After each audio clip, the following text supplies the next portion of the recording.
I would like to call the City of Wheat Ridge Planning Commission for April 4th, 2019 to order. Can I get a roll call of members, please? Melissa Antle. Here. Daniel Larson. Here. Janet Leo. Here. Scott Ohm. Here. Richard Peterson. Here.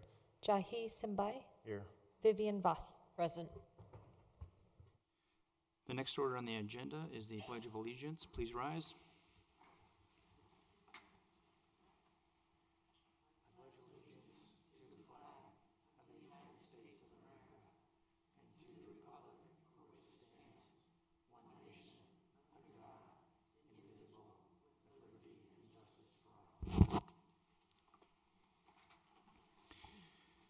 Is there a motion to approve the order of the agenda? I'll make a motion to approve the order of the agenda. Is there a second? Are there any additions or corrections to the agenda? Seeing none, call for a vote.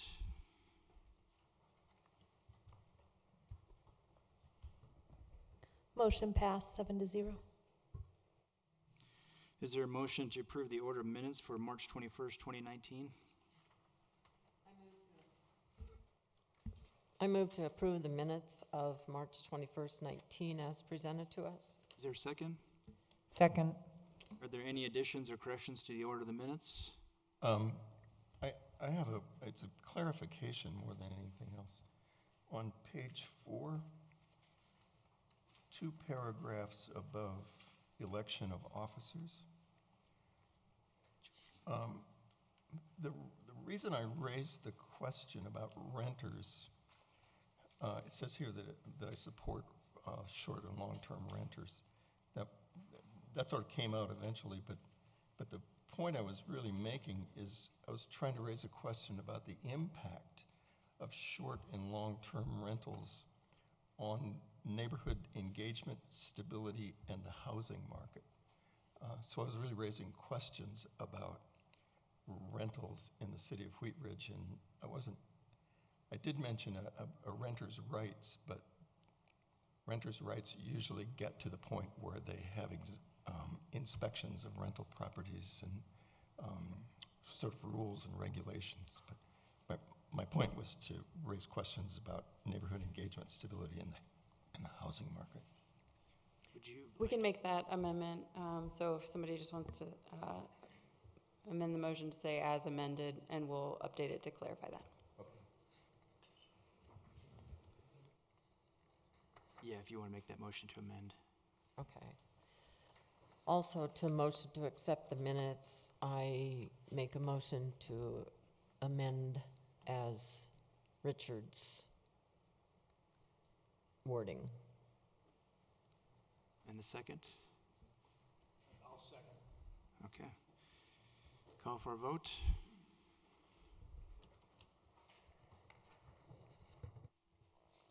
Motion passed 7-0. This is the time for any person to speak on any subject not appearing on tonight's agenda. We have 3 public hearings cases. Is there any? No one has signed up for the public forum. Okay. That would conclude the public forum. We will proceed. I'd just like to welcome the members of the public and ask that you respect the statements made by city staff, applicant, and my fellow planning commissioners during the proceedings. I would like to now open up the public hearing for case number WS-18-06, an application filed by Toll Southwest LLC for approval of a major subdivision for a 200-unit townhome development for property zone mixed-use commercial TOD and located at 5060 Ward Road. Before we have a presentation from the staff, I would like to make one statement. I'd like to make a disclosure that I am currently working on projects with CVL Consultants. I have had no direct contact with CVL Consultants in regard to this case, and that knowing and working with CVL Consultants does not affect my ability to be objective on this case. Thank you, Mr. Ohm. Just to clarify for the record, I'll ask you 2 quick questions based on your disclosure. Do you have any financial interest in this application? No, I do not. And do you believe you're able to make a fair and impartial vote on this application? Yes, I do. Thank you. And I would like to also swear anybody who plans to speak tonight on this specific case, with the applicant's staff and anyone from the public who plans to testify or comment. Please stand and raise your right hand.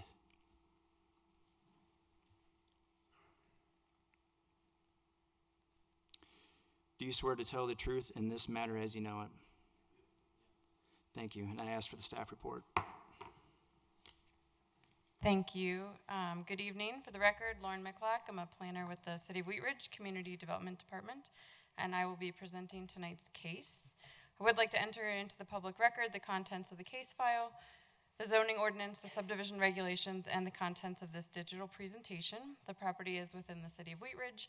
All appropriate notification requirements have been met, and the Planning Commission does have jurisdiction to hear this case. So noted. Thank you. So we'll start, as we often do, with an aerial. The subject property is outlined in that bright blue color, and it's located at the far northwest corner of the city. That other shading that you see actually indicates our neighboring jurisdictions. So the purple color is unincorporated Jefferson County, and the green color is the city of Arvada. The site's about 13.5 acres in size and has frontage on 3 streets. So Ridge Road to the south, Ward Road to the west, and West 52nd Avenue to the north. It's adjacent to the Wheat Ridge Ward Station commuter rail station. That's RTD's Gold Line that is set to open at the end of this month at long last. You can see in this aerial the RTD surface parking lot here, the station area to the south of Ridge Road, and then this diagonal line that traverses the image is the railroad right-of-way that includes the commuter rail and the heavy rail. This next image is an excerpt from our zoning map. The property, again, is outlined in blue, and that bright blue color designates the Mixed-Use Commercial Transit-Oriented Development Zone District, MUCTOD. The property was rezoned to that zone district in 2012. Previously on this site, the Jolly Rancher factory was located here, the candy manufacturer. They closed in 2002, and the site has been unused since that time. Buildings were demolished over time, and it's now vacant. You can see from this zoning map that the immediately surrounding zonings are purple in color, and that indicates commercial or industrial uses. So just going maybe clockwise around the site, we have a gas station at the hard corner, manufacturing uses, RV storage, the parking lot and station, boat storage, a landscaper, a steel manufacturer, CrossFit, auto repair, sort of a variety of uses in the immediate area. And then some more residential uses as you work towards the east. This MUN mixed-use neighborhood is an approved townhome product that's likely to get under construction here any day now. And then a more established, lower density neighborhood in this residential 2-zone district. The MUCTOD zone district was created through a code amendment about 10 years ago, specifically for properties within a half-mile of a transit station. There's only 2 properties with that designation right now, the subject site and another property adjacent to the station. That zoning allows for residential uses or commercial uses or a mix of the 2. It doesn't mandate mixed use. And the standards in that zone district are specifically designed to encourage densities that support transit and encourage site and building design that enhance connections to transit. We've really done a substantial amount of planning in this area. So in 2013, we updated the sub-area plan for this area. 2016, we had a vision plan that we created. And we've done a lot of infrastructure planning here more recently based on the bond that was approved by Wheat Ridge voters about 2 years ago. So the land use vision here calls for a mix of uses, including residential and employment, both of which are needed to create a well-balanced, transit-oriented neighborhood.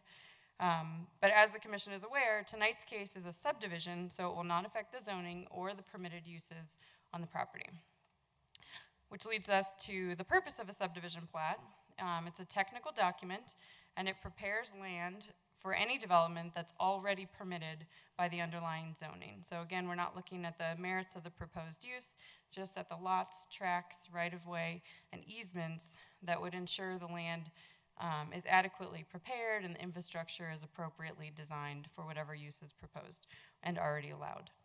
I mentioned that specifically in this case because, as I mentioned in the staff report, there are other active applications associated with this property right now. A concept plan and site plan are under review. Those are eligible in this zone district to be reviewed administratively.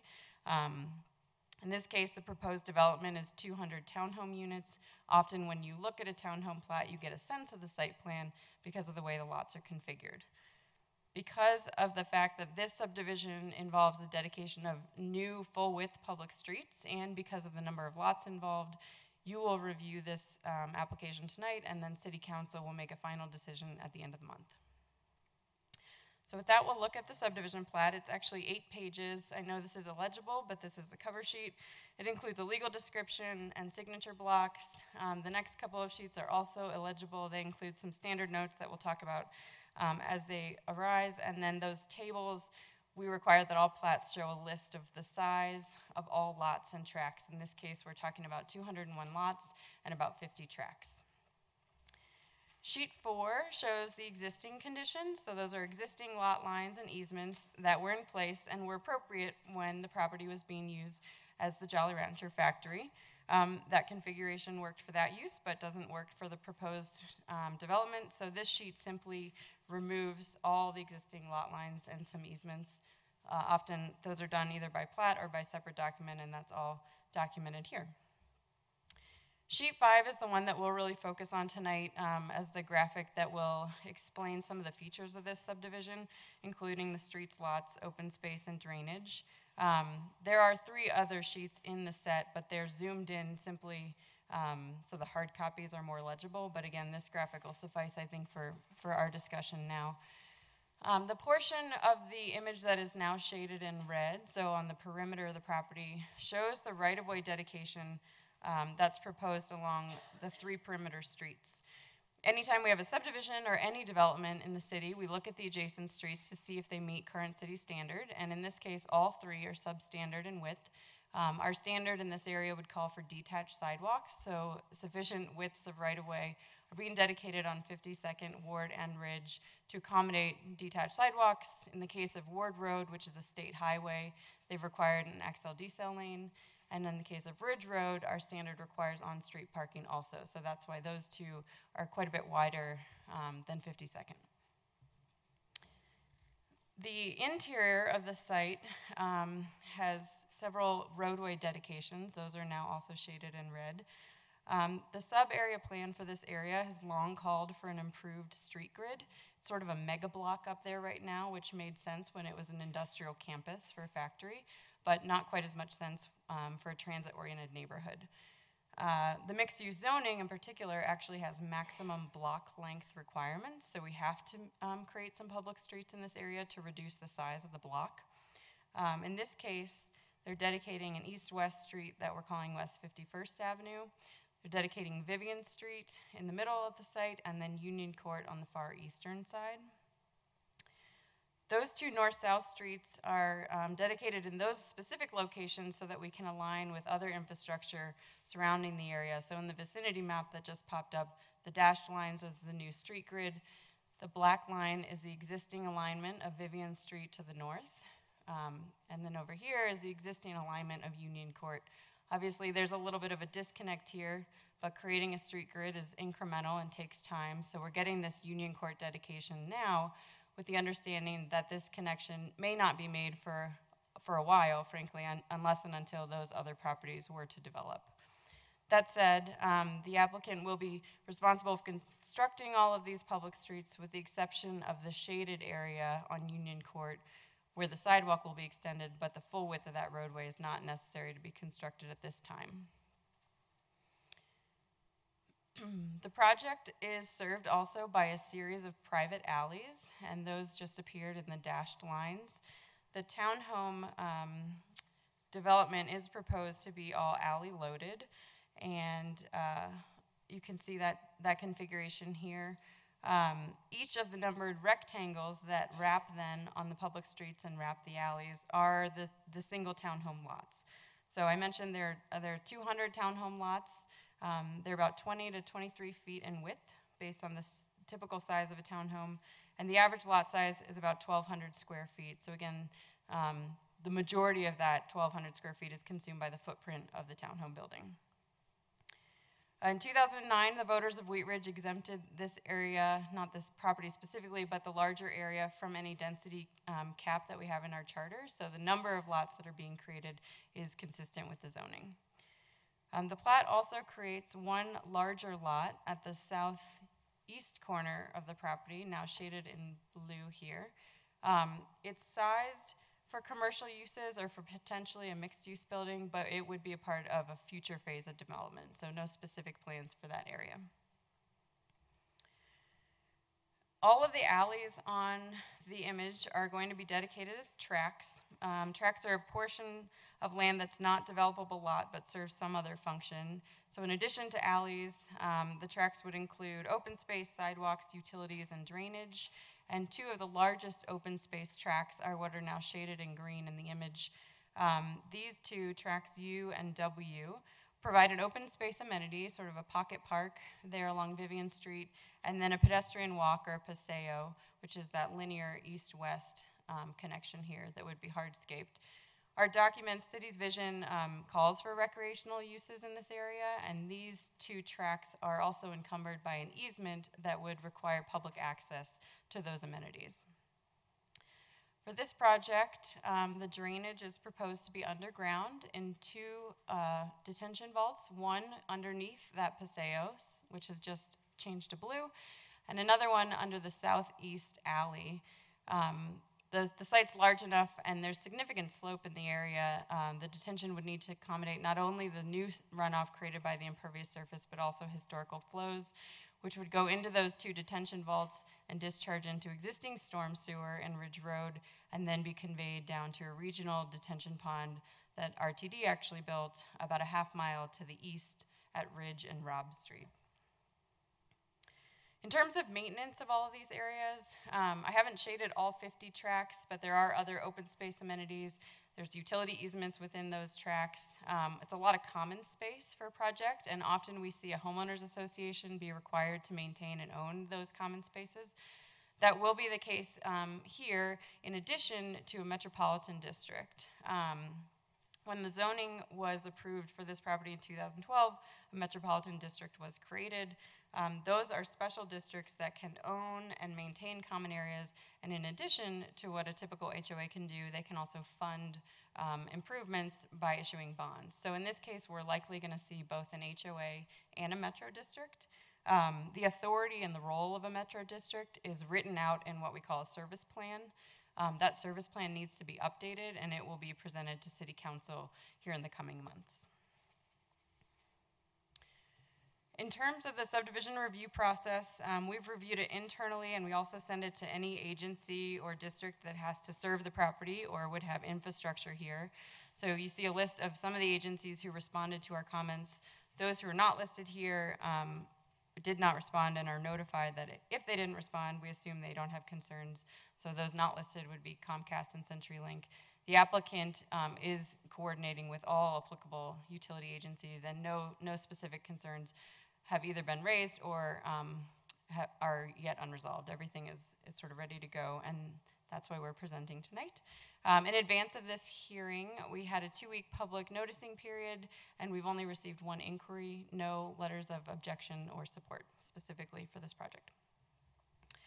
Ultimately, we are recommending approval of the plat because it does meet the subdivision regulations and all agencies can serve the project. There's no discretionary criteria for review for subdivision plat, but we are recommending 3 conditions of approval, one which you don't see quite as often, so I'll explain a little bit. The first 2 conditions relate to agreements that we typically execute with a subdivision plat. We often require a subdivision improvement agreement, and that's the document that explains who's responsible for installing which infrastructure and by what time, in what time frames. Often, as I mentioned, the Metro District may have a role in either the funding or construction of that infrastructure, but their service plan needs to be updated. So in this instance, we will use a development covenant that would obligate the developer to make those improvements and then be able to record the plat. We'll then update the Metro District service plan and subsequently execute the subdivision improvement agreement so that the Metro District can be a party to that agreement. So we will ultimately use 2 documents instead of 1 to compel the developer to complete the improvements that are required by code and presented tonight. The third condition relates to the parkland fees. As I mentioned, some of the open space shown in those larger tracts would be accessible to the public. All residential subdivisions are required to either dedicate parkland or pay a fee in lieu. The size of those 2 tracts does not fulfill that entire obligation, so they would be required to pay a fee for the balance that's owed, and that would be due before permits. That concludes my presentation. I'm happy to answer questions, and I know the applicant is also here in the audience. Thank you. Commissioner Peterson, do you have any questions? Yes. First of all, I like to know context. So on the zoning map, there's the blue, the MUC, transit-oriented development, and then there's, I realize that this isn't what we're supposed to be considering tonight, but it's context. There's a large arc Yes. at the right end Yes. of it. Would you, I assume that's access from the development? Are you talking about this area? Yeah. Yeah, so the history, it's not uncommon for our zoning maps to look a little bit like patchwork quilts. Zoning often follows the property lines. Before RTD purchased the land for their parking lot in the station area, the subject parcel that was owned for the Jolly Rancher factory was actually the boundary that's shown in blue. So they had a railroad spur that came into the property, and the boundary at that time included all of this area that was shaded in blue. When the zoning was changed in 2012, RTD had not yet concluded their property negotiations, so the whole parcel that was previously that boundary was rezoned. When RTD purchased the property and came in to get their entitlement for the station area, a parking lot for a transit station is allowed as a special use in IE and as a permitted use in the MUC TOD. So when sort of that split zoning doesn't affect the land use, we don't clean up the land use map. So that's sort of a remnant of the historical property boundaries. Are there plans for it? The plan for that area is as shown. So it's the parking lot, and then RTD has the ability to extend their parking lot to the north, all of which would be permitted even with the split zoning. Is it, when I was looking at this, we don't need to go back, but if you look at the park area that's designated, it just ends at Union Court, I believe? Yep. But this is an extension from Union Court, right? So the alignment of the park area will be to terminate at a detached sidewalk on Union Court that would then, so you could walk along here and then take a detached sidewalk down to the station area. Eventually, through the 2E bond funds, we intend to build a pedestrian bridge over the tracks and continue a linear park down south to the pond. So it doesn't translate in the subdivision plat because it's not a site plan, but it is a logical terminus. Right. Since it's a transit-oriented development, it's nice to be able to get people from point A to point B, and right now they have to cross Union Court, right? They'll walk along Union Court, down a sidewalk that you can't see because this isn't the Okay. site plan on the western side of Union Court. Okay. A question about parks. There are 37,000, approximately, it's probably a little bit over 37,000 square feet of park-designated land. 200 houses, 3 people per house average, 600 people. Is that enough ground to service 600 people plus the public? Sure, so our parkland dedication requirement uses an industry standard of 7.5 acres per 1,000 people. In this case, the property is only 13 acres in size, so what we typically see is a fee in lieu of parkland dedication. So we have a calculation based on the average household size, based on whether it's in a near a transit station or in sort of a standard residential neighborhood or as senior housing. We use that 7.5 acres per 1,000 people to determine what the acreage requirement would be and say, is this reasonable based on the property size and based on our parks master plan. So we send these referrals to our parks department. They look at their master plan too. 95% of the time, we're taking a fee in lieu of land dedication because we can use that to invest in our existing infrastructure. In this area, because it's not historically a neighborhood, there's a lack of park amenities, but we also acknowledge that unless the city is able to sort of participate in creating and managing a public park, which we're not, then we're going to have smaller scale amenities like the size of the acreage park that you see here. So I think what you're saying is that this doesn't seem big enough for the number of people. We acknowledge that it's not at that 7.5 acres per thousand, but it's also not appropriate to dedicate half of a private development lot. No, I understand that, but it's about 3 acres that should, it's about 3 acres that should be dedicated, given a different. Exactly, given that sort of industry standard. Okay. So I don't do acres. 37,000 square feet is how many acres? About 3/4. Okay. So it's really a very large hunk of land that's not included. If you do ordinary park designation, there's really a very large hunk of land that's not designated as parks that should be required, right? Correct. Okay. That they would pay a fee instead. Yeah. In the absence of this, if there wasn't a publicly accessible park here, their parkland dedication fee would be about $500,000. Okay. Just a couple more. I noticed that Vivian Street and West 51st Street share ground. And I mean, you've got one street coming this way, one street coming this way. So if the map were bigger, I would ask you the address of a particular place. I mean, I've dealt with this kind of thing before, and it's really weird when you get in there and try to drive around because you don't know where you are. Sure, so we have not looked at an addressing plan yet. We usually do that a little bit later when we have an understanding of sort of exactly where front doors will be. From our standpoint, we often address a property like this in conjunction with fire and police, because first and foremost, an address needs to get them where they need to be in an emergency situation, so we will keep that in mind. Yeah, because Vivian Street comes down, and then it's labeled as Vivian Street Yep, it continues below. down here. This is also Vivian Street. Yep. Okay. So the fire department and the city can figure out how to tell people how to get to 51st Avenue from 51st Avenue? Correct. Right now it's... Yes. We have disconnected sort of east-west streets throughout the city, so we'll just make sure that the sequencing of the numbers would indicate that they're in the block west of Vivian versus east of Vivian. Okay.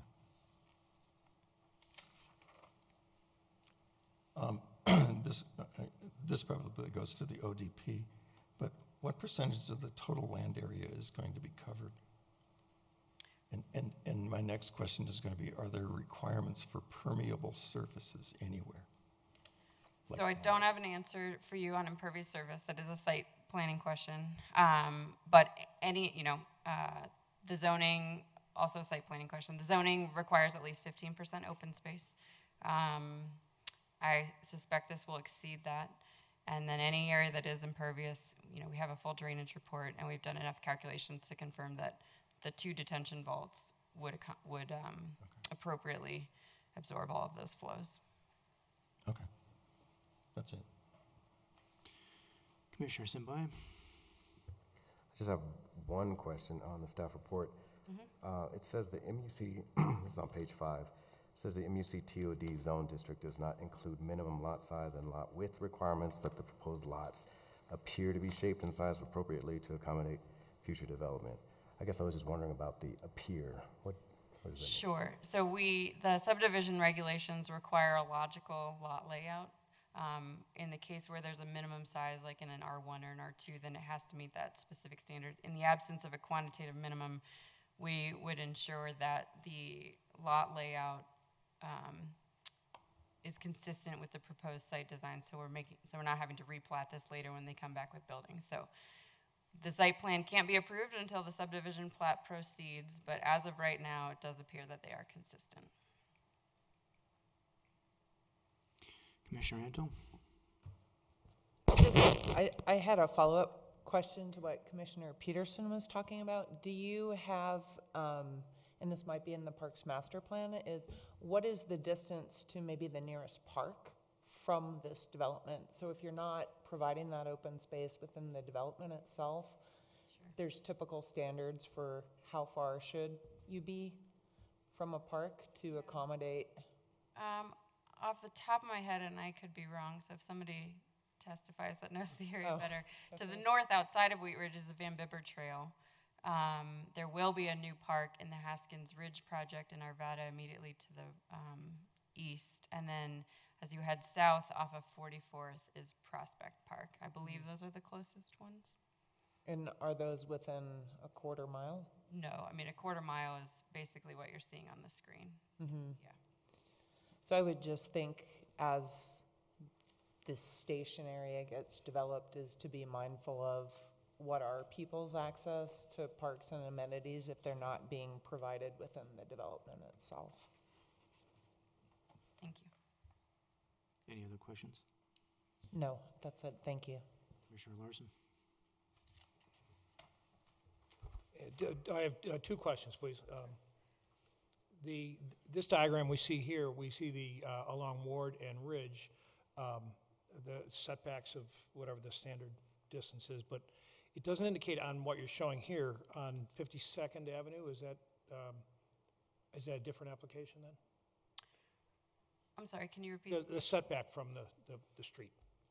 So none of the setbacks are shown here. The zoning would not require setback. The dash lines that are shown on the lots are the easement locations. So the red, sorry, Mark Westbrook, Public Works. The red areas along those three streets are the right-of-way dedications that you're seeing there, not setbacks, if that's what you're talking about on this diagram. Along Ward and Along Ward and Ridge are much bigger right-of-way dedications than what's along 52nd. 52nd. Yep. And why is that? It's just the nature of what street is going to be built and what existing right-of-way is. So they all end up with very similar stuff behind the curb. It's just we happen to have a lot more existing right-of-way on 52nd than we have along Ward and Ridge. Okay, thank you. And my second question is, Ward Road is a very busy street, especially during rush hour, and there is a light already at 52nd.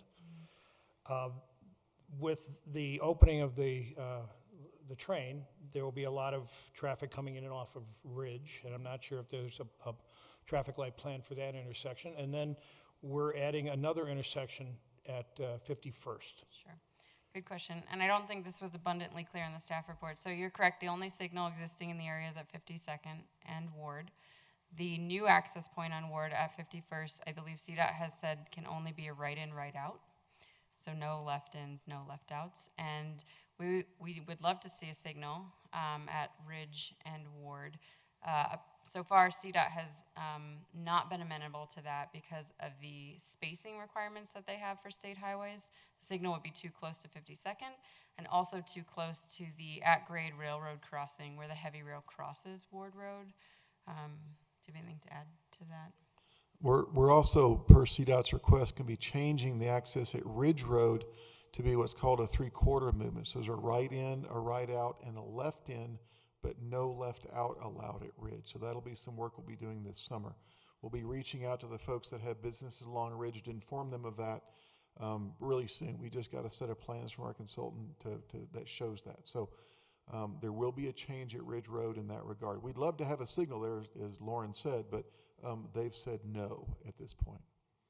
Yeah, and that's a requirement for CDOT, an acknowledgement of the changing traffic patterns. Anytime a land use change is significant enough to change the traffic patterns, they have the jurisdiction to tell cities or private property owners that the access has to change. Thank you. Yep. Could I do a quick follow-up? Sure. I just need to, so you can't take a left out of 51st Avenue and eventually you can't take a left off Ridge Road? That's correct. So what if I want to go to Kaiser? So if you want to go left, you'd have two options from this area. One is to go up to 52nd and turn left there. The other option, depending on where you're going and what 52nd looks like, would be to drive over to Tabor Street, take Tabor Street south to the I-70 Frontage Road north, and then take that over to Ward Road.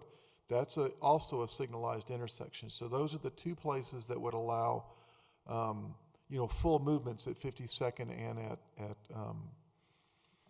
at the frontage road.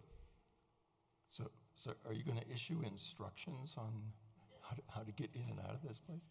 Well, I think we're gonna try really hard to let the folks that work right along Ridge know this change, because they're the ones most directly affected, and we think everyone else is going to figure it out really quickly. Yeah. Okay. I just have a question, mostly because I'm not familiar with CDOT rules, but you said what was their reason for limiting having a signal there? So this is considered a NRA, a non-rural. They just have rural and non-rural, a non-rural arterial for them, and their preferred spacing is half mile. They will allow signals at a 1/4 mile spacing, and this is closer than that. If Ridge intersected really close to the tracks, we'd be at that 1/4 mile spacing. So that's one issue for them. The other issue is that Ridge is not a good distance away from the railroad tracks. If Ridge was right up against the tracks, then we could probably get a signal, because it'd be like many of the other crossings where the Ridge Road is right against the tracks, and so you can coordinate both the train movements and the street movements. It's sort of at that sweet spot where it's far enough away that they're concerned if we put a signal there, people going north will block the tracks, and then a train will come along and hit somebody, or because you can't stop freight trains. They don't stop in time to not hit people. And so that's the concern, is that it's not in a good position either for 52nd or for the railroad tracks. Okay, so volume isn't part of the criteria. I mean, I think that's a valid concern they have. So step one is, does it meet spacing criteria? And then step two for them, does it meet warrants? Does it have the number of cars during certain times of day to hit that? But their step one is spacing criteria. Thank you. Yeah. Commissioner Voss. I had one question. Page 5, parkland dedication, last line, first paragraph, reduced fee. Why reduced? And the fee that you quote, $2,021.62 per unit, reflects on the housing units? So it's assessed per housing unit. The fee, when the subdivision regulations and the parkland dedication requirements were amended maybe 6 or 7 years ago, we didn't have a calculation in the code. We sort of had wishy-washy language about assessing the value of land, and there was a lot of inconsistency in how the fee was assessed. There were frequent waivers made. So we did two strict calculations. One, we said, what's our industry standard? That's the 7.5 acres per 1,000 people. And then we did a little bit of a fee study of, so if that's the acreage calculation, what's the land value going to be? And the land value, I believe, is like $3.63 per square foot. And then we did a study on household size so that we could make this the per person calculation. All that to say, we ended up with 4 categories, sort of the generic parkland fee in lieu, I believe a senior category, an urban renewal area category, and a transit-oriented development, so that higher density projects where we wanted to have density were not disproportionately assess this fee compared to sort of a standard residential neighborhood. So those numbers are all codified in the subdivision regulations, and that's the set fee per unit, so that there's no surprises when you come in to say, I think I want to develop. We can tell you that up front instead of you negotiating your fee at council at the very end. And then the word reduced, how does that relate? So the fee, the unit fee, that 2021 fee is less than it is sort of in the middle of the city for a fee that if you're not in the URA, if you're not by transit, if you're not seniors. So it's the least of the others. I think the highest fee is almost $2,500 per unit. Does that sound right? So the reducing is not describing that they're getting a 50% discount, it's just describing within the other parkland. Correct, yes. Okay. Among the 4 different categories, it's the least. All right. And then maybe on another study before commissioners, we have traffic questions and building out in several phases and the infrastructure cost. Will that be at other I'm sorry, meetings? what's the question? I have 3. Traffic concerns, and is this being built out in several phases over how many years? And what about the infrastructure cost? So it is proposed to be phased, and the subdivision improvement agreement would memorialize what those phases would be and what infrastructure has to be in place before you start a phase or before you end a phase. The timing, you could maybe ask the applicant, the timing is going to be based on the absorption in the market, how quickly they sell the units. Okay. I don't know what the cost of the infrastructure is, and what was the third? Traffic? We reviewed a traffic study. Did you have a specific question about the traffic study? There was a traffic Yes, study, and yes. will we be presented with those results at when? The traffic study is part of the case file and has resulted in the requirement of the infrastructure that you saw presented tonight. Okay, thank you. Yeah. Commissioner Liu? Yeah, I just wanted to clarify, the community outreach, you said there was no objection, there were no one had any issues, problems with it? That's correct. So there's no neighborhood meeting requirement for subdivision plat. We had a neighborhood meeting required for the concept plan, one of the other related documents that was maybe about a year ago. Prior to any public hearing, we send letters and post signs. We received 1 inquiry, no written objections.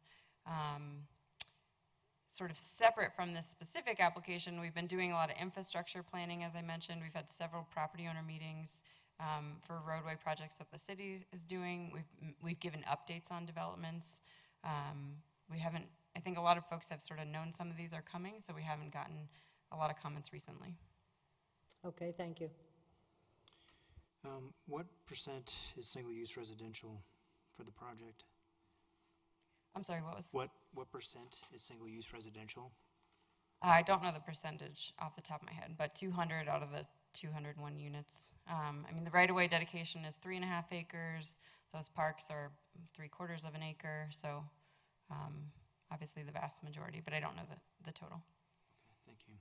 Are there any other questions for staff? Thank you. Yes. Let's hear from the applicant if the applicant has a presentation.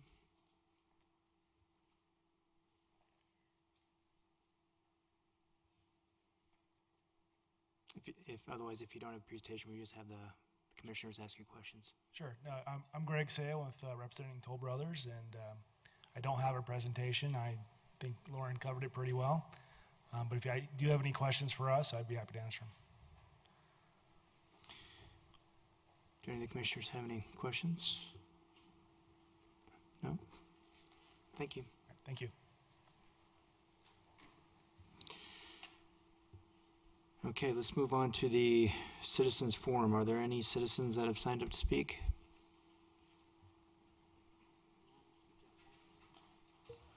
Lauren's working on it.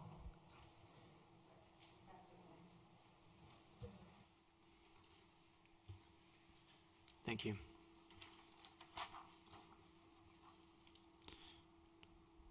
So it looks like we have 5 people signed up.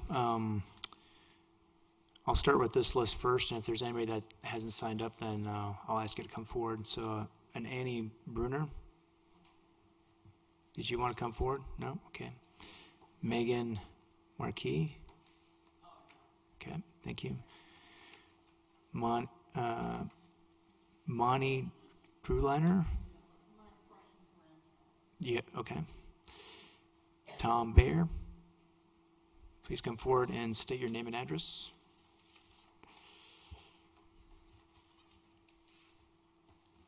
I'm Tom Bayer, the address. I own the property on the south side of Ridge Road from the development. It's 12,200 Ridge Road. Thank you. my concerns, and some of it's a question, at the neighborhood meeting that we had had before, there was the issue of parking at that time, and I don't know if it made it into the final submittal, but they were talking about a possible waiver of the number of parking spaces they had to provide for 200 units. And if I'm not mistaken, the standard, or the city of Wheat Ridge, requires 2.5 parking spaces per unit, but they were considering giving them a waiver for 2 spots per unit. And I'm curious to see if, was that included in the submittal for that waiver for parking, or has that been addressed in the plan? How about I'll have you address the commission. I'll take down your questions, then after everybody's spoken, we'll get those. I'm writing them down. We'll get back to that. Okay. So they won't. My concern, of course, is if it's not just the parking, but it's the access and the road. I'm very familiar with the road. I've been there for 25 years. A couple of things. I know they're going to widen the road, but if they allow on-street parking, we're basically going to widen the road, but then allow people to park on it, which is going to leave us back where we are right now. It's an industrial area, and every business along there has traffic in and out of that area. And my experience has been, when you have people parking on the street, they inevitably encroach on our entrances to our businesses. And that's a major problem. I'm a landscaper, and we have trucks and heavy equipment. There's an excavating contractor in there. Apache Steel gets regular deliveries on a daily basis with semi-trucks. The boat store down the street, they have people coming in all the time. I'm not specifically opposed to parking on the whole street, but on our side of the street, I think it's gonna affect us quite a bit, especially with all the new traffic coming into the RTD station. There's going to be times a day, especially during rush hour, where it's just going to be a major problem. So I would encourage you, number one, if there is an issue with giving them a waiver on parking, a half a space on 200 units is 100 parking spaces. And if you give them a waiver, and someone on the council or the planning commission mentioned that, 200 units, 3 people, you're probably going to have at least 3 cars, which means they're going to need additional parking. But if the builder is not required to have that, you're talking about 100 possibly spaces with people parking their RVs and motorcycle trailers, boats. It won't just affect me, it's also going to clog up the light rails parking lot. If I'm not mistaken, there's 250 spaces there, but on any given day, you could have people parking there that live in this subdivision. So I think it's going to put a strain on our neighborhood, and eventually I'm sure the property I own is going to be redeveloped. I have no intention of doing that anytime soon. I'm running an operating business, but I think the traffic and then the access for us is going to be affected. Plus, I just am sort of philosophically, I realize that some of my property is going to be taken away and used for a road. I've come to grips with that, and I'm not opposed to it if it's for access for the RTD, bike lane, pedestrian. But to take property from me that I use for my employees' parking, just so that we can allow the developer then to have his customers park where I'm now able to park, it just doesn't make sense to me. So I think either if we can eliminate a waiver and make sure they provide enough parking for the new owners of those homes, that would go a long way to making me feel better about this. I'm not opposed to the development of the property, but we need to be sensible. You also got to consider that any traffic studies that have been done to this point just aren't realistic. Ridge Road wasn't even open until just a couple of months ago, so you couldn't get an accurate gauge of the traffic going on it. And then also, we really don't know how much use the light rail is going to get at this point. So access and parking is going to be a real issue. And I think it's a very important issue. As I look at the plan, it's going to be a pretty high density situation, and to eliminate 100 parking spaces, I might suggest that the developer reduce the number of units that are going to be on that property, which would free up space to build a secondary parking lot for their residents. That might also go somewhat to address the concerns of the parkland. If you have fewer people, fewer units, then that formula of 7 acres or 7.5 acres for every 600 people, if you reduce the number of people, they could build a larger parking lot, and it also would put less pressure on the parkland that they're going to create. My other concern about this that I just found out about tonight is this gentleman over here said they were going to notify us landowners about no left turn out of Ridge Road. Before I owned the property there, I rented there, so I've been on that street for 34 years. And while it's no fun getting out on Ward Road, to tell us now that we aren't going to be able to make left turns from our businesses and our customers, I understand the problem, but I think maybe that is something to consider in this too. I mean, where I go, I never turn right and go north. I'm always headed for I-70 to where I can go to work every day. So it would have been nice to have, he said he was going to let us business owners know in the near future. It sure would have been nice to have had that on the agenda tonight too. So, Thank you, sir. thank you. Okay, the next one is Fred Orr.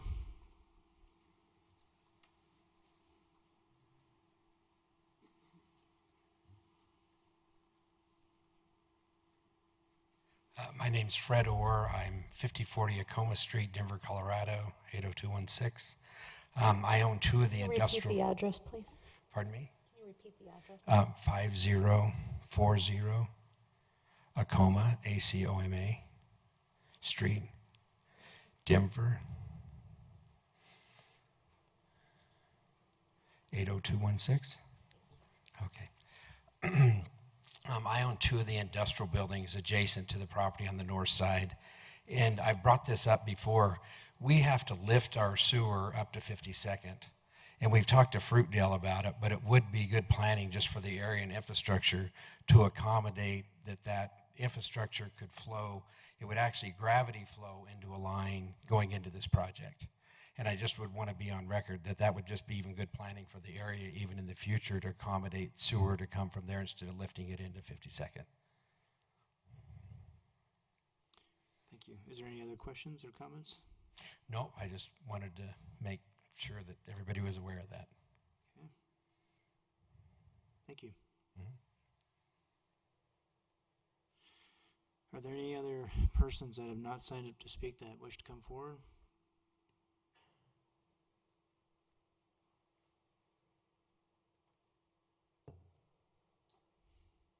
My name's Sean Baker at 5040 Ward Road. I'm at the corner of where there'll be just a right turn in only there. And my concern would be when Jolly Rancher was operating, when people wanted to go south along Ward Road, they would cut through our property on a consistent basis when there was a backup at Ward Road. It kind of does seem like we need to have some more consideration on the left out there. So is that a possibility? Because we don't remember, no one remember, I've been there 35 years, so I remember that, but not too many people are considering that turnout. So, and there's really no way to prevent that. I don't know, do you have any thoughts, Mark? So are you wanting a left turn off of Ridge Road? Well, I really think we need to continue having a left turn from Ridge toward southbound.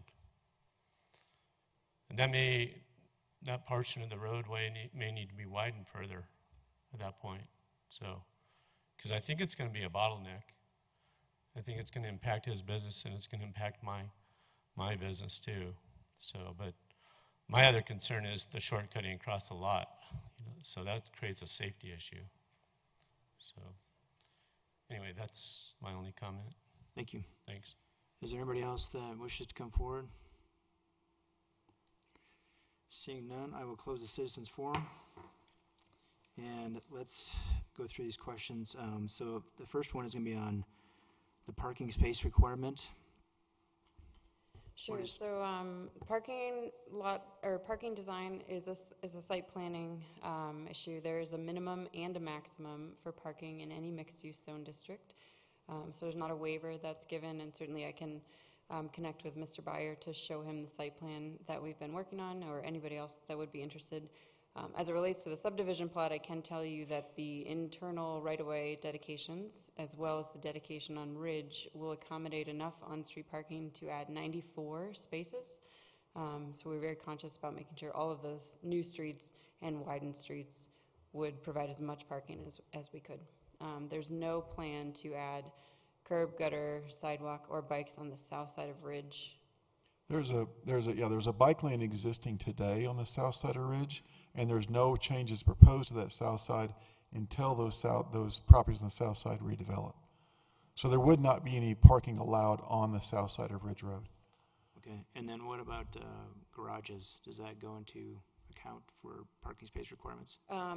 So site planning issue, I can tell you that all the townhomes are planned to have garages, so they would have on-street or off-street parking rather. I don't have that number off the top of my head. Okay. And then RVs, boats, are those allowed on the street? And for how long? By city code? Yes, by city code. No, you can request a 2-week permit to park an operable and licensed trailer on city street. We probably process 2 of those a year, but only traditional vehicles are allowed to be parked on the city street. And then I'd like to hear from the applicant whether if that's something that the HOA is going to be permitting, that might shed some light on it.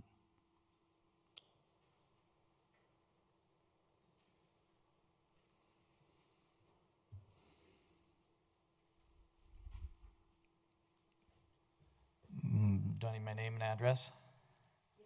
Matt Foran. I live at 2753 East 139th Drive in Thornton, Colorado.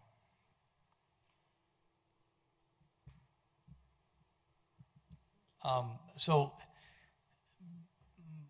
with the HOA, I can't imagine, because of the site and the layout and the amount of spaces that are available, that trailers, RVs, this type of development probably wouldn't warrant that a lot of the people would own a lot of trailers and RVs.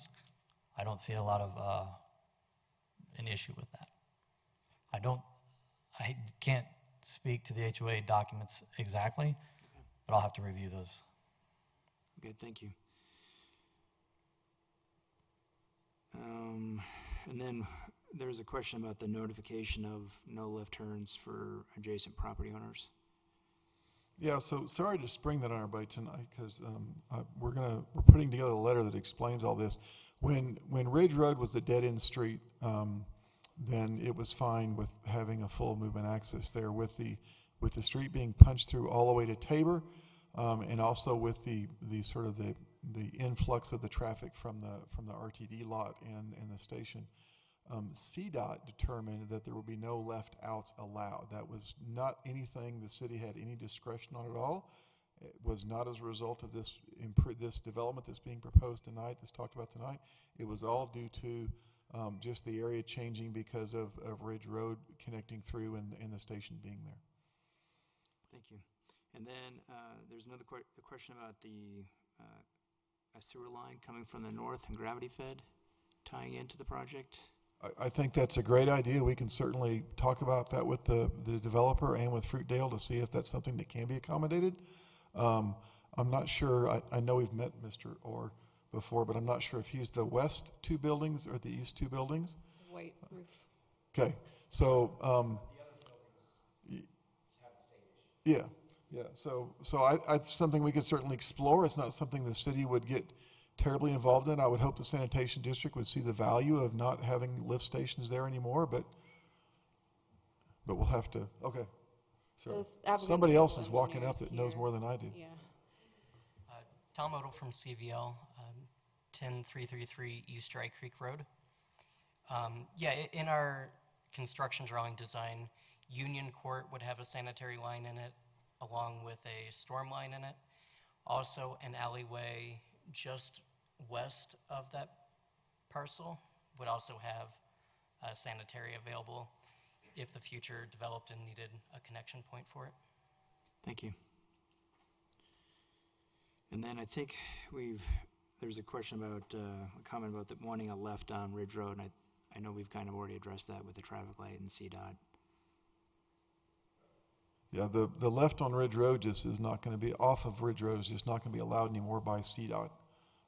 When they look at all these access points and everything that's going on there, they just don't think that's a safe movement. Thank you. Are there any other questions from planning commissioners? Just a quick question about the parking. It doesn't look to me like you can squeeze in visitor parking anywhere, right? A few of the tracks will be able to accommodate parking. Yes. And is parking will not be allowed on 51st and Vivian? All of the interior streets will have on-street parking, including have on-street 51st and Vivian. Yes. Okay. Yes. Okay. Any other questions from the commission? Go ahead. How is CDOT not going to allow a left-hand turn off a Ridge Road? How does that happen? Access onto state highways are solely at CDOT's discretion. With the change that happened to Ridge Road with no longer being a dead-end street, we actually had to go apply for a permit for Ridge Road, an updated permit for Ridge Road. And so as a part of that permit review, they determined that given the potential traffic patterns and the things that are going on, we provide them a traffic study. They determined that a left turn out of Ridge Road would no longer be allowed. It's not something the city, we talked with them about it, and they said this is the way it's going to be, and that's at their sole discretion of what is allowed onto their state highways. So And they're the going way to that they'll enforce that is they're requiring the city, at the city's expense, to build a median or a pork chop that would physically prohibit the turn. Oh, okay, got it, thank you. Mm-hmm. Thanks for the questions. Yes, go. Yeah, and related to that, are the businesses along Ward Road, on the east side of Ward Road, when people come out of those businesses, are they permitted to make left turns? Yes, those will still be full access points for those folks today. It may be at some point in the future CDOT decides that won't be allowed, and they may decide to build a median along Ward Road, which is at their full discretion to do. So for today, yeah, so you know the folks coming in out of the lumber company down there, compared to the potential number of folks that might come in out of Ridge Road is pretty small. So they'll probably continue to allow that left turn access. Well, then, what I'm thinking is there access to any of those businesses from Ridge Road where people would wind through those businesses' parking lots in order to be able to make the left turn? Just the business at the corner, which is the gentleman that was here tonight, owns that property. And certainly people might try to snake through his property to get out there to do a left turn. My feeling is most people are going to figure out it's really hard to turn left onto Ward Road any time of day. They're going to go to one of the signals at either 52nd or the frontage road to turn left. When I'm up in that neighborhood, I don't go to Ward Road and try to turn left. I go ahead and snake around and get to one of the signals. Would CDOT have any ability to allow left turns at certain times of the day, or is that all day long? It would be very hard to regulate that. I mean, you put up a sign that says left turns only allowed then, and people are going to ignore it. So we're actually going to put a physical thing on Ridge Road that will discourage people from going left. Certainly people that want to, you know, if it's 1 o'clock in the morning, there's absolutely nobody on Ward Road, someone could turn left and get out that way if they want to. If a policeman happens by at the time, they'd have the discretion to pull them over and give them a ticket. But so the world is changing up there. The station is changing things. Access is changing. We've got a lot of construction projects changing. 52nd is going to be a 3-lane road, hopefully by this time next year. So the way 52nd functions is going to change also. I just have one more question. The barrier that would be along Ridge Ward Road, who would be responsible for that, the cost of that? We're actually going to be adding a deceleration lane, so a right turn lane along Ward Road. There's enough asphalt there, we think, to just build it that way, so it won't impact any of those properties there. And then we are going to be adding that little pork chop, if you will, that little median in the middle of the road at city expense. It's part of for us to have the access of Ridge Road onto Ward Road, the state highway, we have to do these improvements. Okay, thank you. Any other questions for staff or applicant? Yeah, just a question about Tabor south of Ridge.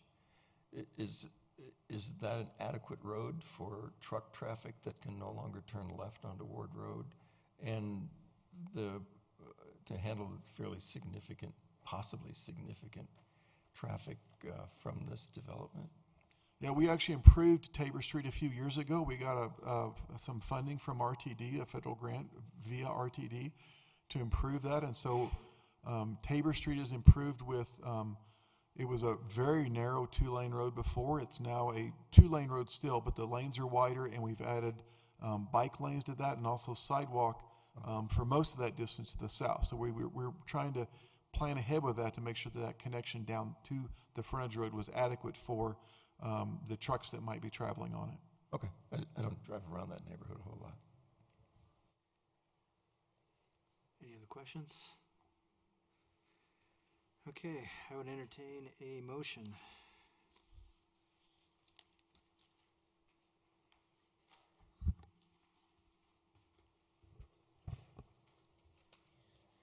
I move to recommend approval of case number WS-18-06, a request for approval of a major subdivision plat on property zoned mixed-use commercial and located at 5060 Wood Road for the following reasons.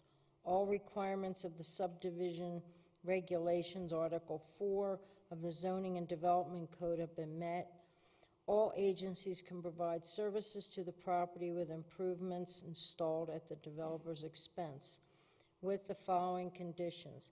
The applicant shall enter into a development covenant prior to recordation of the subdivision plat and subsequently into a subdivision improvement agreement. 2, prior to issuance of building permits, the applicant shall enter into a subdivision improvement agreement and shall provide homeowners association covenants for review and approval by staff. 3, prior to issuance of building permits, the applicant shall pay the required fees in lieu of parkland dedication. Is there a second? Any discussion? Call for a vote.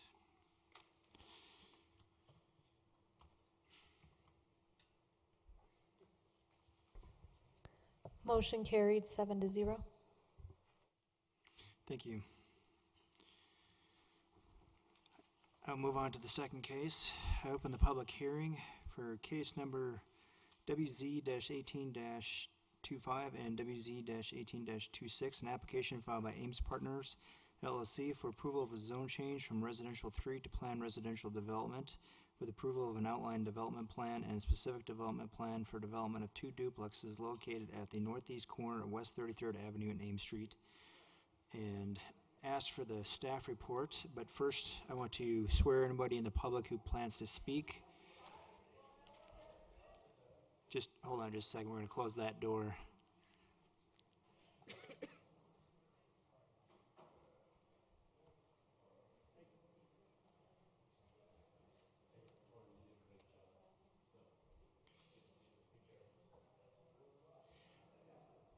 Would the applicant, staff, and anyone from the public who plans to testify or comment, please stand and raise your right hand.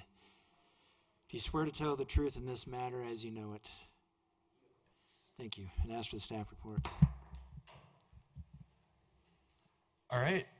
My name is Scott Cutler. I'm a planner with Wheat Ridge Community Development Department, and we're here tonight to hear case number WZ 1825 and WZ 1826, a request for approval of a zone change from residential 3 to a planned residential development with an outline development plan and approval of a specific development plan. I'd like to enter into the public record the contents of the case file, the zoning ordinance, the comp plan, and this digital presentation.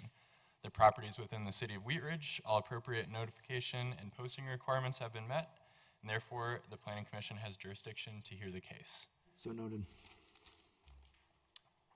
All right, so this is a 2018 aerial view of the property. It's located at the extreme east end of Wheat Ridge, almost at the Denver border, at the corner of 33rd Avenue and Ames Street. It's about 4/10 of an acre, just a little under 19,000 square feet.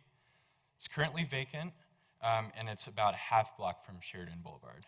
The surrounding area is a mix of uses. There's a 3-story multifamily apartment building to the north, an assisted living facility to the east, and a small lot single-family homes to the west and to the south. The zoning in the area, the site is currently zoned R3, residential 3, as are the properties to the north, south, and southwest. And R3 allows for single-family duplexes and multifamily development. There's also R1C zoning to the west and south. That allows for small lot single-family homes, which are there today. And NC, the zone just to the east, allows for light commercial uses, including the current use as an assisted living facility. So the plan development process, the applicant is proposing to develop the site with 2 duplexes for a total of 4 units, and the request tonight includes 2 components. First and foremost, the outline development plan, which is a rezone from residential 3 to planned residential development. And the ODP accompanies the zone change request and establishes the development standards and the zoning on the property. And then with that is a specific development plan, and that provides greater detail regarding the site design, landscape requirements, and building elevations. And in this case, they can be reviewed either concurrently or as separate documents, and the applicant has chosen to review those documents together. There is also a subdivision under review that's tracking a bit behind these applications, and you would actually be reviewing that subdivision document if these documents ultimately get approved by City Council. So existing conditions, site is currently vacant. This is a view looking north from 33rd Avenue. You can see the existing apartment building there, and then the property is to the right. There's another view, kind of the same view looking more northeast, and you can see the assisted living facility there. So we'll start with the outline development plan, which establishes the zoning for the property. The ODP is 2 sheets. This is a little bit hard to read, but it has signature blocks, legal descriptions, and a list of development standards that I'll go over in just a minute. This is Sheet 2. It's meant to illustrate general building locations, access, general areas for drainage, and kind of building footprints. This is a required component of the zone change process, but I'm not going to focus too much because we're also going to be reviewing the SDP, which provides a lot greater detail. I did highlight the proposed lots on the property just to give you an idea of the orientation. There's a tract at the north, which would end up becoming a water quality tract. And then there's 2 duplex lots as well. So access is to be gained from a private driveway off of 33rd Avenue on the east side. And then the building's pedestrian entrances face Ames Street, which matches the surrounding context. The lot widths are a little bit narrower than the R3 zoning allows, and part of that is because we have to accommodate some drainage as it's a new development. The existing setbacks, the front setbacks are meant to basically match the surroundings, as are the side setbacks along 33rd Avenue. So there's a lot going on here, but I'll try to summarize some of the development standards that are proposed, and a detailed analysis is found in the staff report. The permitted uses, the applicant has proposed duplexes, and in the ODP it also includes single family as a primary use, with customary accessory uses, household pets, home occupations. This differs slightly from R3, which also allows attached townhomes and multifamily apartment buildings. So they're proposing to limit the uses on the property. There are no architectural standards for duplexes in the city, but the applicant is proposing some additional standards for this development. The R3 building height is 35 feet. The applicant is actually proposing a lowered building height of 29 feet, which would just accommodate a 2-story construction as opposed to 3 stories. They're proposing a smaller lot size as well. Duplexes in R3 require 9,000 square feet. As I said before, the entire lot is about 19,000 square feet. So from an R3 standpoint, based on lot size, you could actually get 2 duplexes on the lot. However, with the drainage, they actually are having to go under that requirement and are proposing a minimum lot size of 8,425 square feet. The staff report notes 8,450 square feet, and we actually have a recommended motion to make an edit on the ODP to change that. That came up as we were doing our plat review and realized that some right-of-way dedication may cause one lot to be slightly under 8,450, and this is just giving us some breathing room to allow for that change. Setbacks, front setbacks are proposed to be the same. Side setbacks are actually proposed to be a little bit larger, and rear setbacks are proposed to be a little bit smaller. Like I said earlier, lot width is reduced, and that is to accommodate the drainage and also to match the surrounding context. No other buildings in this area face 33rd Avenue, and the applicant expressed a desire for all the buildings to continue to face Ames Street, as do the surrounding properties. Building coverage will remain the same, and then the applicant is actually proposing significantly increased landscape requirement of a 40% for the property as opposed to a 25% that would be required by code. So moving on to the SDP, this is, sorry, I've lost my paper, gets into the details of the project. And I'll just go over some pertinent pages. There's actually 9 sheets to the SDP, but a lot of it is repeated. It does have to comply with the ODP, and the cover sheet has a table that shows the required and then the proposed conditions on the property. So this shows in more detail the configuration of the site, and in this case, the position of the buildings, drainage, and driveway have not changed from the ODP. The buildings have private 2-car garages for each unit, so a total of 8 on-site parking spaces, and both streets are sufficiently wide enough to allow for on-street parking, which currently is present there today. The water quality area is located at the north of the site between the northern duplex and the apartment building. It's about 12 feet wide, and then they're proposing 56-foot wide lots for both duplexes. Each duplex has a private fenced yard with pathway to access the garage. The driveway can be accessed by residents with a cross-access easement. And each unit will also have a front porch with a pathway to Ames Street, matching the surrounding setbacks. This is a landscape plan. We actually don't normally require landscape plans for duplexes or single-family homes in the city, but with an ODP and SDP, we do require this. The applicant has proposed some enhanced landscape standards. They're at about almost 42% landscape for the property. City code would only require 25, so they're proposing a significant increase from that. 4 street trees are provided, and then there would be private yards that would be sod. These are the proposed elevations for the front and rear of the building. The buildings are proposed to be 2 stories with a height of about 26 feet. Each unit will have a front porch and windows in the front and back, and it would be vertical board and batten siding. This is a side elevation. The applicant has proposed a variation in the direction of the siding to make the elevation less monotonous. Again, this would not be a requirement under current city code, but they've proposed some increased standards. And then you can also see the garages are proposed to match the buildings, have low roofs that slope down to the driveway. So when you're on the driveway, that's the lowest impact point of the property. And those garages are set back about 22 feet from that eastern property line.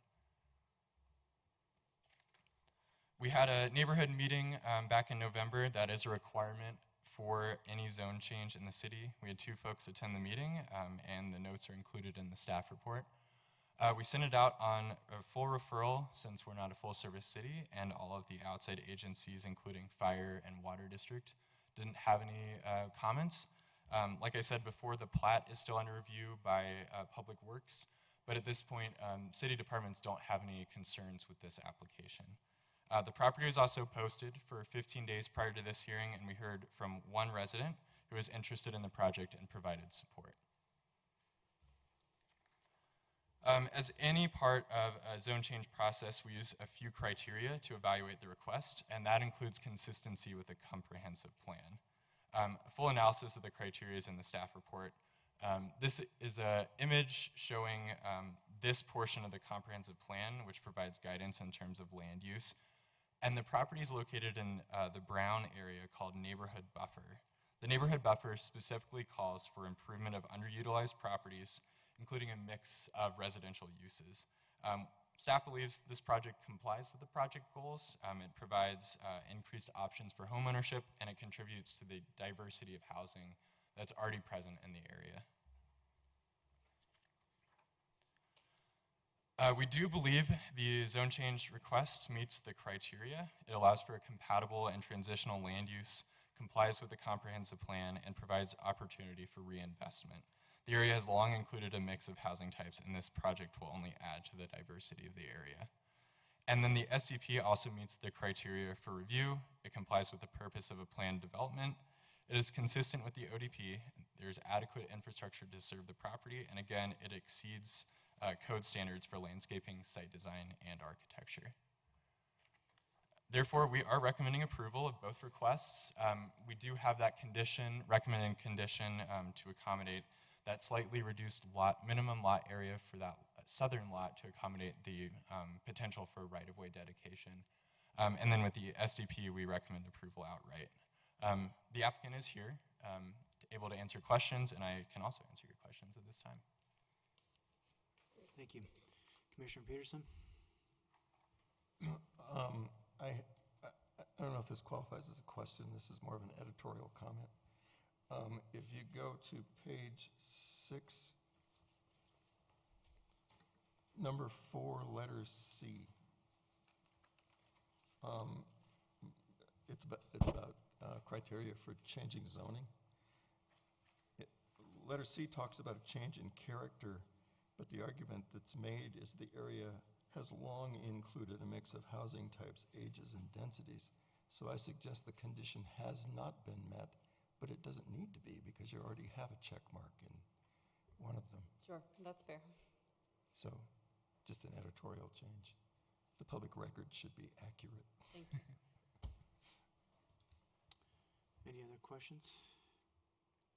Commissioner Semaim? Commissioner Antle? Commissioner Larson? Commissioner Voss? Possibly from staff. The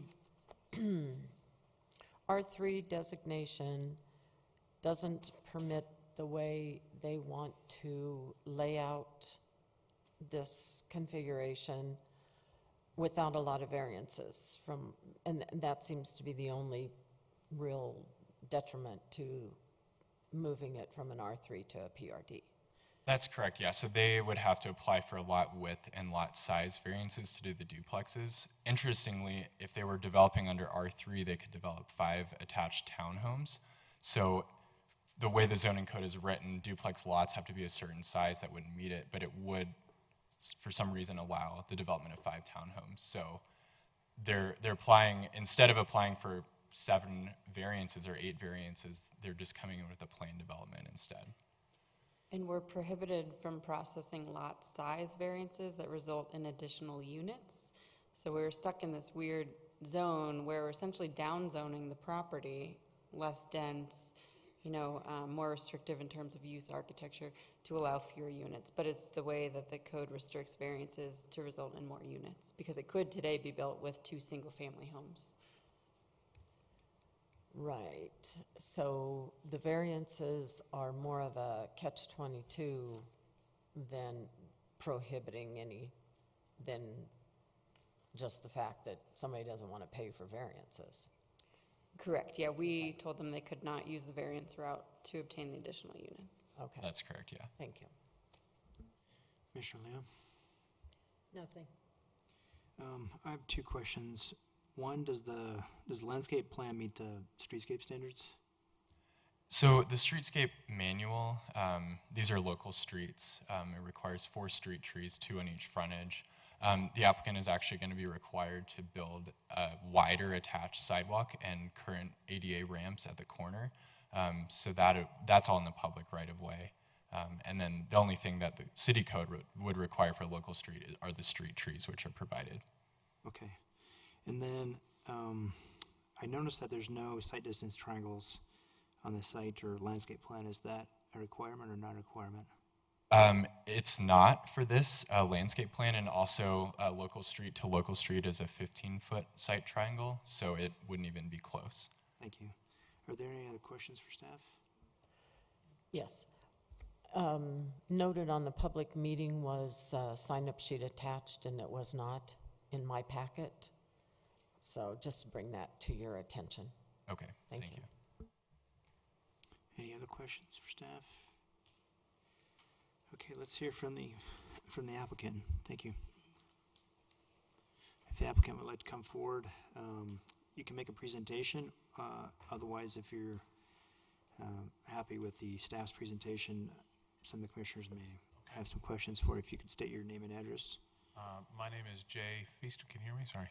Jay Feaster, 19510 West. You can raise that microphone up too if you want. Okay. Sorry, I'm having a hard time seeing. 19510 West 55th Place, Golden, Colorado 80403. Thank you. I'm actually fine with the way he described our project. Thank you. Commissioner Peterson? Yeah, you can answer this by saying it's none of your business, but I'm just curious. Certainly. Are you thinking about one owner for each duplex? Are you thinking about 2 owners for each duplex? Are you thinking about 2 rentals for each duplex? We would be conveying each door has its own freestanding unit. We kind of designed it that way to effectively be an attached single-family home. Okay, but yeah, yes, they'll be sold individually to different owners. Okay. Yes. Commissioners in mind? Just a quick question. Excuse me. Sure. You said batten siding. I just wondered why you're thinking about that kind of siding. Sure. It's durable.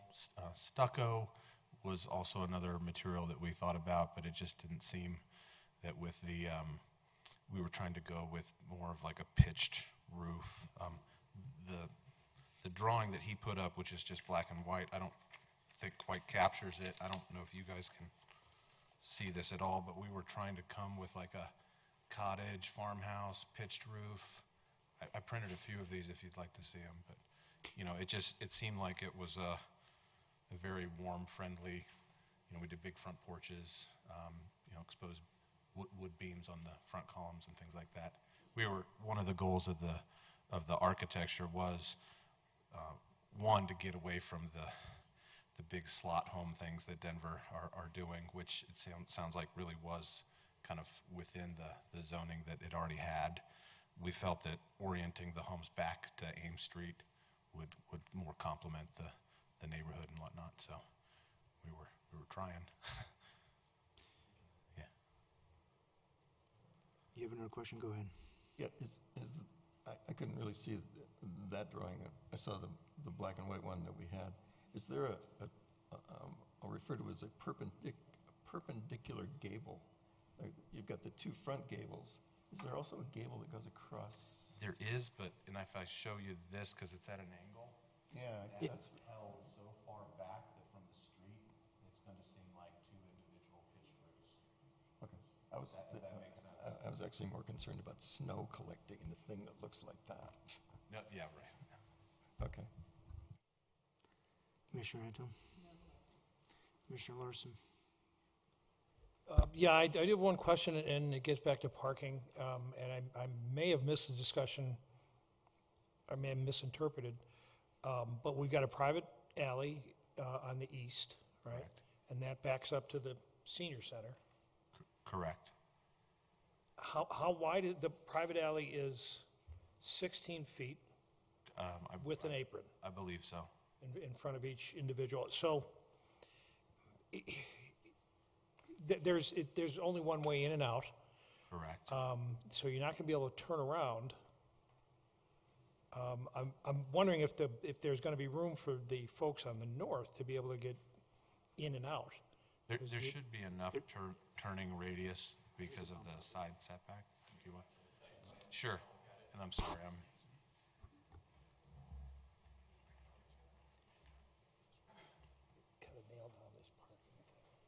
My name is Jesse Donovan with Bright Lighter Engineering, 3253 North Gaylord Street, Denver, Colorado, 80205. So to answer your question, on the north side, the city does have a 5-foot backout requirement for that last unit to be able to have the car go into their unit, back out, and head back down to the south. Currently, so we're working with Excel and Comcast because currently there's a pole in the middle of the alley with a guy wire that comes to 4.1 feet. So we're working with them to shorten that guy wire or put a double pole. The pole's actually off of our property to the north, but the guy wire comes down into the alley. So we will have a 5-foot back out area. It'll actually be significantly more than that to allow people to turn around and head back down south. Okay. It just, yeah, the concern obviously is that you probably don't want people backing out into 33rd. Correct. Yeah, and people wouldn't do that. And additionally, what we had is, so, you know, the alley, instead of putting it directly up against the property line, we set it off from the property line 3 feet to the flow line. And the reason for that is because the senior center roof actually overhangs a little bit. So what we want to do is give a little bit of space so that when people do back out, 16-foot alley, people won't typically back all the way to the far side, but if they do, they'll hit a curb before backing into the building. So there is adequate space to give that, and there was consideration given for that design. Okay, great. And then just one other question, just along 33rd Street, there is going to be space for parking. Correct, as there is currently. On-street parking, right? Correct. Yeah. Okay. Okay, thank you. Commissioner Voss? I have if I understand this correctly, PRD granted to you is a conceptual plan at this time. And if we do grant this, there's nothing that prohibits you from selling the property in a denser development going up. Is that correct? That's not correct. Okay. So the ODP, if approved, would establish the zoning for the property, which would limit the property to either single-family or duplex development. And because they're showing the 4-unit configuration on the property, that's what they would be limited to if another person came in. Okay. And the conceptual definition defines what when it's... So the ODP is meant to be, if they were being reviewed separately, the ODP is meant to be a document kind of showing general footprints, general standards for development, setbacks, things like that. The SDP that we're looking at now, it provides the actual very specific standards, exactly where the houses are going to go, exactly where all of the setbacks are going to be. But if they went away and don't develop under the SDP, the ODP still applies with all of those standards, including the limit on units. Thank you. Commissioner Leo?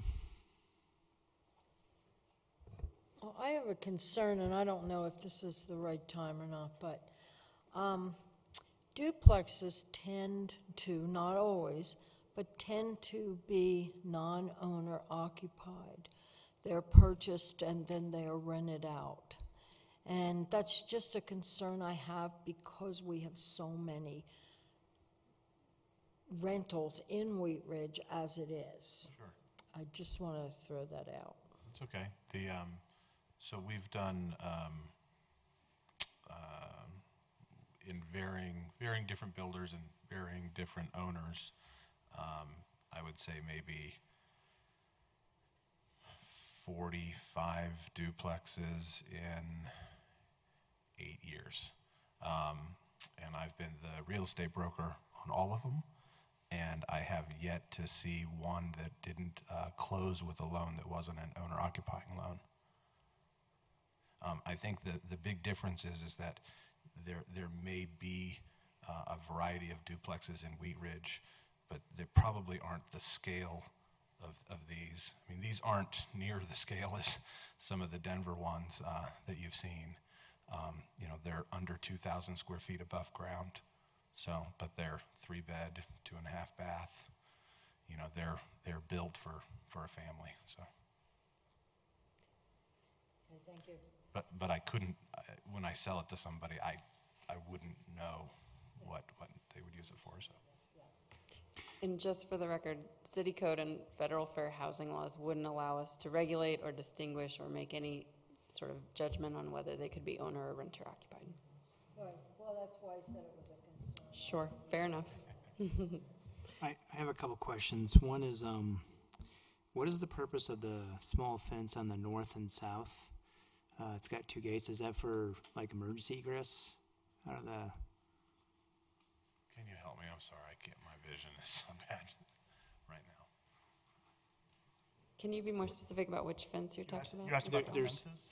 Yeah, there's one on the north and there's one on the south that they kind of, those. Fence? Yep. So these are the private yard fences. So there's a fence down the middle, and then this is a fence. Yeah, but what is typically I see fences like connecting corner to corner of the house or corner of the garage to corner of the house. This one juts out like, I guess 5 feet. Is that, I'm just curious why. I think one of the intentions was to try to maximize the visual space in between the units. Okay.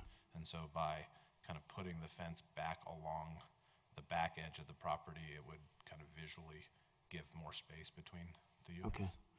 But Yeah. still allow, kids and dogs to be in the backyard. Yeah, I didn't know if that was like a emergency egress that you needed to have a gate or something, if that was the situation, but. That's it. In addition, on lot 1 to the north side, tract A is the water quality pond that we briefly talked about. It slopes up to the building, so part of the lot 1 that's adjacent to it is it's not usable. Well, not that it's not usable, but it's sloped a little bit more. So the backyard fence, as shown, kind of encapsulates the flat usable backyard space for grilling, patio, that type of stuff. And then there's a little bit of a grade drop off along the north side of lot 1, so that's Okay. why it wasn't included. Okay, thank you. And then the other question I have, I noticed on the east side of the garages next to the alley that the dimension of the sidewalk is 4.8 feet, which is not standard. Usually I see like a 5-foot width sidewalk. I was just curious why the 4.8.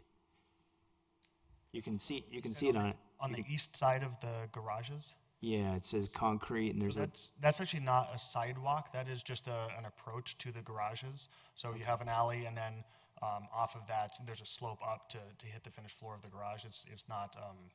Okay. It doesn't connect. So in this area between the two, there is no concrete in this area. It doesn't connect. So Okay. it's just a driveway apron. Thank you. I have no further questions. Any other staff? Commissioner Peterson?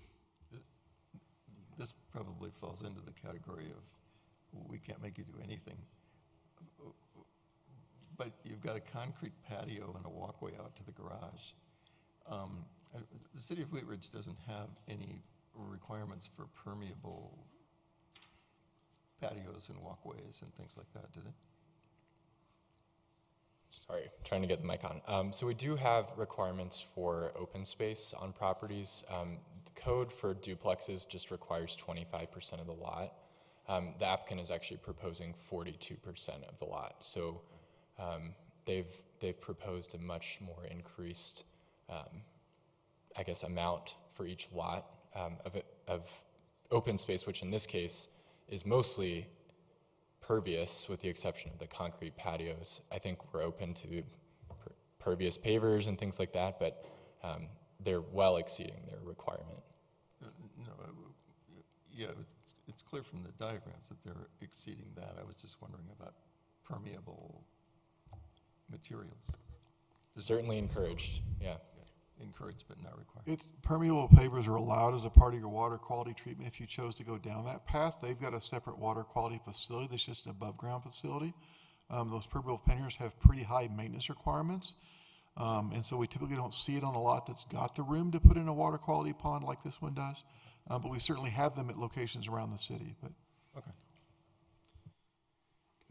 Commissioner Larson? Yeah, just real quickly, do each one of these units, do they have basements, or is it a? They will have basements. They'll be unfinished. We'll put mechanical rooms down there. Height? 9-foot ceiling height. Okay, and separate egress, or is it just a basement? It's just a basement. Okay. There will be egress windows for what I guess could be future bedroom, I guess. Okay, thank you. Yeah. Any other questions for the applicant? Okay, I'll move on to the citizens forum. Thank you. Are there any citizens that have signed up to speak? Give me just 1 minute. We're okay. We're done with you for now. Thank you. Thanks.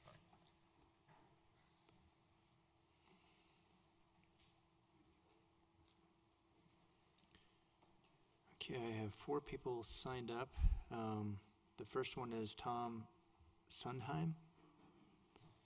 If you want to come forward and state your name and address.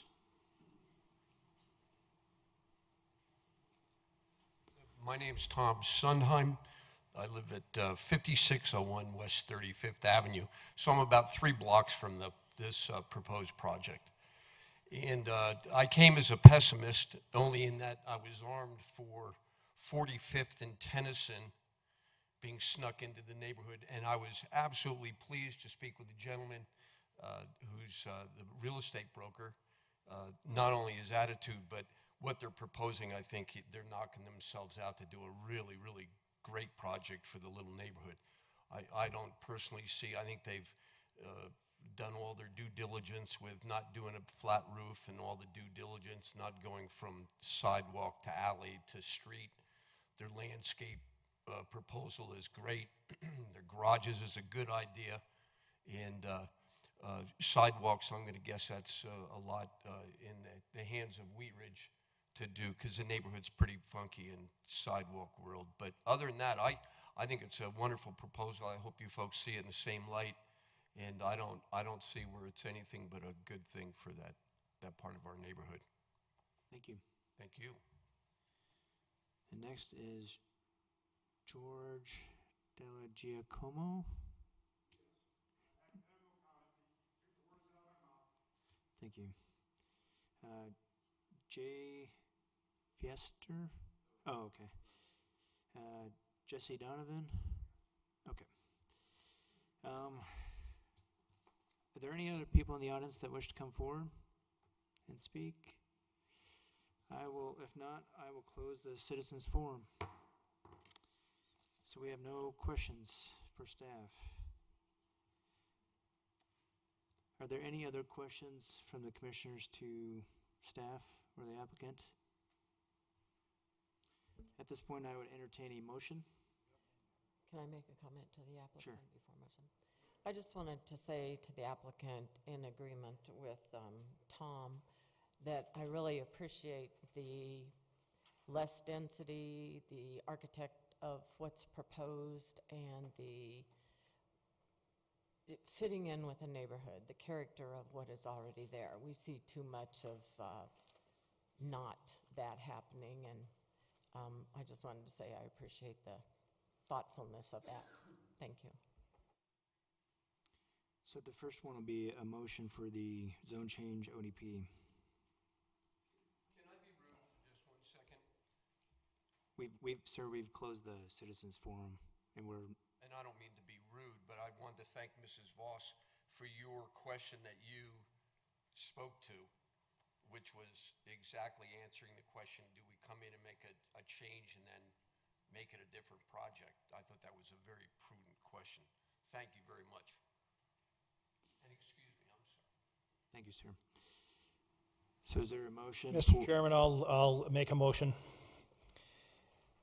And I move to recommend approval of case number WZ 1825, a request for approval of a zone change from residential 3 to planned residential development with an outline development plan for property located at the northeast corner of West 33rd Avenue and Ames Street for the following reasons. 1, the proposed zone change will promote the public health, safety, and welfare of the community and does not result in an adverse effect on the surrounding area. 2, the proposed zone change is consistent with the goals and objective of the city's comprehensive plan. 3, the proposed zoning is consistent with the intent of a planned development compatible with surrounding land uses and will result in a high-quality development. And 4, the criteria used to evaluate a zone change support the criteria used to evaluate a zone change support the request. Have a second? If I may respectfully request consideration of our recommended condition that's on the screen as well.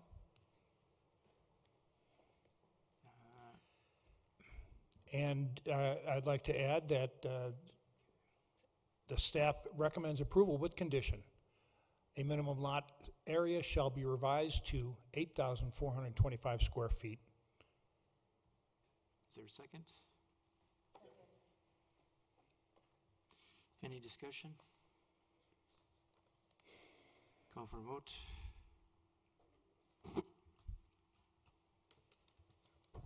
Motion carried 7-0. Thank you. Okay. Second motion? No. Oh, yes. SB. Yes, yes. Okay, I would now entertain a motion for the specific development plan. I'll move to recommend approval. I move to recommend approval of case number WS 1826, a request for approval of a specific development plan on property located at the northeast corner of West 33rd Avenue and Ames Street for the following reasons. The specific development plan is consistent with the purpose of a planned development as stated in section 26-301 of the City Code. The specific development plan is consistent with the intent and purpose of the outline development plan. The proposed uses are consistent with those approved by the outline development plan. All responding agencies have indicated they can serve the property with improvements installed at the developer's expense. And finally, the specific development plan is in substantial compliance with the applicable standards set forth in the outline development plan and the city's adopted codes and policies. Do we need to add that a sixth condition? What's up on the screen, or is that just for the ODP? That was just for the ODP. Okay, thank you. Is there a second? Any discussion? Call for vote.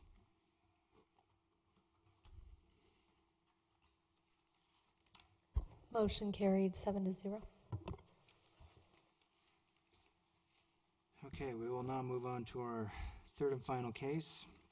I open the public hearing for case number WZ-18-23, an application filed by Regency Centers for approval of master sign plan for Applewood Village Shopping Center on property zone planned commercial development at the northeast corner of the property located at 3210 to 3600 Youngfield Street.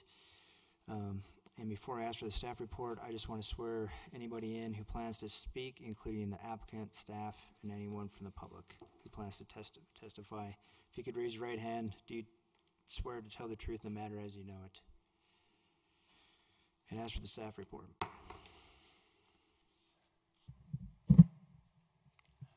All right, I'm back.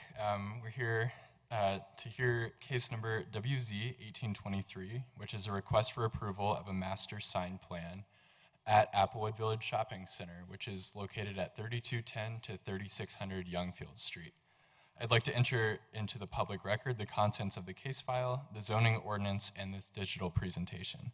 The property is within the city of Wheat Ridge. All appropriate notification and posting requirements have been met, and therefore Planning Commission has jurisdiction to hear the case. So noted.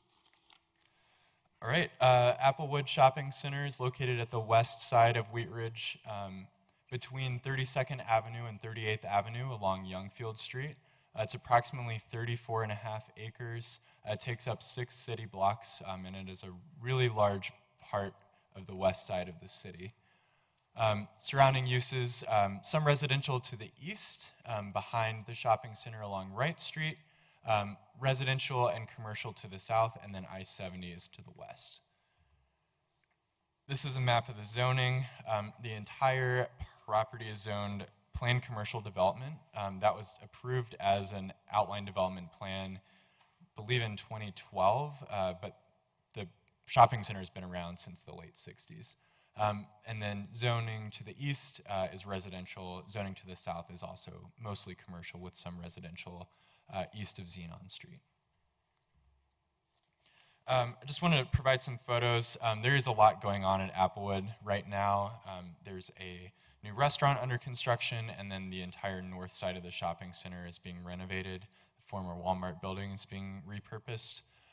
So this is a shot looking north on Youngfield Street. You can see one of the existing freestanding signs kind of behind this Regency Center sign.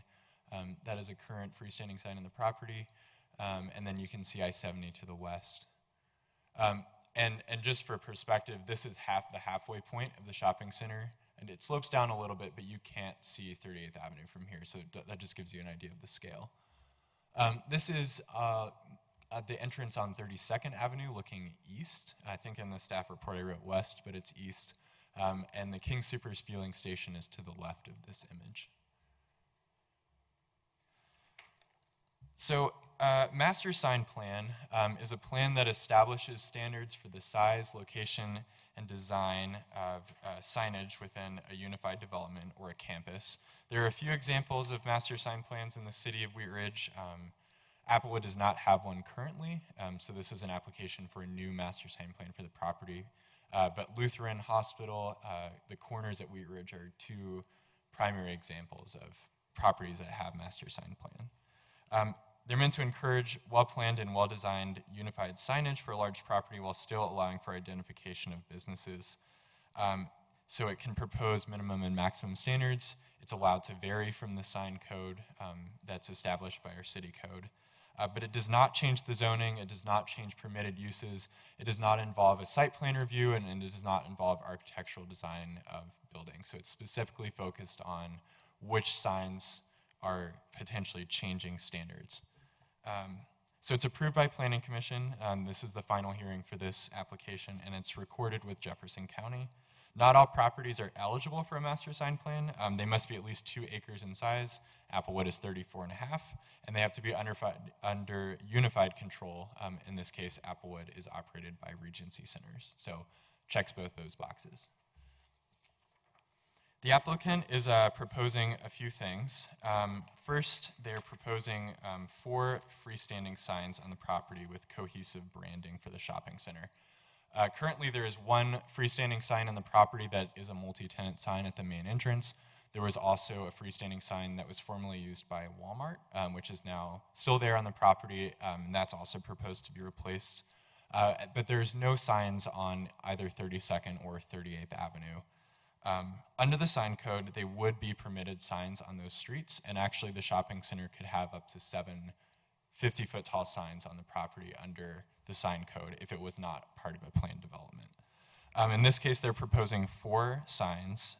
1 50-foot tall primary multi-tenant sign, which is meant to replace the current sign that I showed you, replace that sign on that image. They're proposing a 30-foot secondary sign to replace the former Walmart sign. And then there's proposing 2 tertiary signs, both 10 feet tall, one on 38th Avenue at the new entrance to the redevelopment area, and then one adjacent to the King Soopers Fueling Station, which would allow small allowance for fuel prices. And I'll show you the elevations in just a second. They would also prohibit any new single-tenant freestanding signs. So a sign for 1 tenant would no longer be allowed unless it's already on the property. And there's also a private tenant-landlord agreement for existing non-conforming signs. So they proposed 4 signs. the largest lot in the shopping center, there's 6 lots there. It makes up 83% of the site, but would be limited to only 2 freestanding signs. And just the way it's arranged, where the lots are, the lot lines don't necessarily translate to good locations for signs, so that's why they're proposing them in the locations I'll show you in just a second. So these are the locations of the proposed signs. Like I said, centered on Youngfield Street, the 50-foot sign and the 30-foot sign would replace the existing signs. Then we've got a new sign proposed on 38th Avenue, which currently does not exist. That would be a 10-foot sign. And then another sign proposed on the right side of this image, which would be on the south side on 32nd Avenue, also proposed to be 10 feet. So sign plans allow some flexibility in the final locations, provided that all minimum setbacks are met. Other standards such as height, square footage, and illumination are firm. And as I said before, the 2 signs on Youngfield would replace the existing signs. There are proposed setbacks, which are outlined in the staff report, but the primary multi-tenant sign is proposed to have a 15-foot setback from the right-of-way line. The 30-foot sign is proposed to have a 1-foot setback minimum from the property line, and then the 2 tertiary signs are proposed to be set back 5 feet. There were some questions asked about sight triangles for these signs. So sight triangles don't apply at signalized intersections, and this sign is also proposed to be located, currently it's located in a median. There are potentially redo how this intersection looks, but still signalized intersections, both this and this sight triangles do not apply. But they would apply to these signs. The 30-foot sign is proposed to be on the north side of this access drive, so it wouldn't actually obstruct views of oncoming traffic. And the final location of all signs would need to be approved by Public Works through a building permit, and they look at sight distance on that sign. So there is some flexibility on the final location, particularly of this sign. As you can see, this shows a future out parcel. It's currently an RTD transfer station, but RTD is potentially going to move across the highway and then open this parcel up for redevelopment. So the final location of this sign is really based on what this final configuration looks like. As long as it meets the minimum setbacks and meets the site triangle requirements and site distance according to Public Works, it could be approvable. So these are the proposed elevations of the signs. The current site code allows freestanding signs up to 400 square feet, but it permits the Planning Commission to approve up to a 50% increase per sign, or up to 600 square feet. And as you can see, the applicant has proposed a 596 square foot sign for this 50-foot sign. But in return, they've also proposed the other signs to be both shorter and much smaller than code would allow. So this sign could also be 50 feet and 400 square feet, as could these signs. The applicant is proposing a 10-foot sign, 29 square feet, and a 30-foot sign at 281 square feet. So the other 3 freestanding signs are well below the allowed square footage, acting as a trade-off. They're also proposing limitations on size of electronic message centers, which is not something that is in our current city code. So the tertiary sign would allow fuel prices, and then this sign potentially in the future could allow electronic message centers or changeable copy. Our code actually could potentially allow that to be much larger, and they're proposing about 15% for that sign. Staff believes that the proposed freestanding signs are consistent with the intent of the sign code because they promote a cohesive design, they reduce the overall amount allowed on the site, and they reduce the amount of the allowed size of all signs with the exception of the primary sign. And we also liked the prohibition on new single-tenant freestanding signs, which would reduce visual clutter on the site.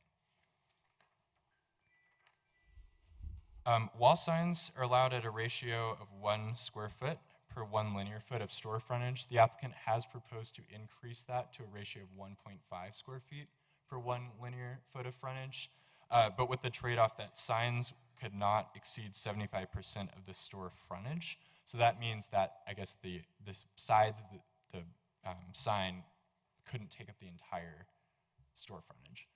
They've also proposed expanding the allowance to include corners of buildings. Our sign code reads pretty specifically that wall signs are only allowed on street-facing frontages or major interior drives. But if you know Applewood Shopping Center, you know that a lot of the shops don't actually face anything but a parking lot, and they're kind of tucked behind where they would never be visible from a public street. So they're proposing to allow signs on all corners of buildings for a tenant that's in that corner unit. And then they're also proposing limits on logos. We actually are not allowed to regulate sign content, but that is something that a landlord can regulate with a tenant. And restrict plastic box signs, so they're kind of restricting the style of signs that would be permitted on the site. Let's see. So we find those requests to be appropriate. Given the orientation of the buildings, there are a lot of buildings that don't face major interior drive or a public street, so that corner allowance is appropriate. Because it also comes with stricter standards, so they're not going to allow painted signs, there's a limit on the width of the signs, and there's restrictions on the type of sign and the logo percentage. They've also proposed internal wayfinding signs. Currently, there's no wayfinding around Applewood, as far as I know, and it's kind of a maze. So they're proposing a larger maximum height and size, just due to the size of the shopping center, and that would also give internal tenants that don't have street access additional. It would allow people to find them more easily. So this, oh, sorry, I'm going back.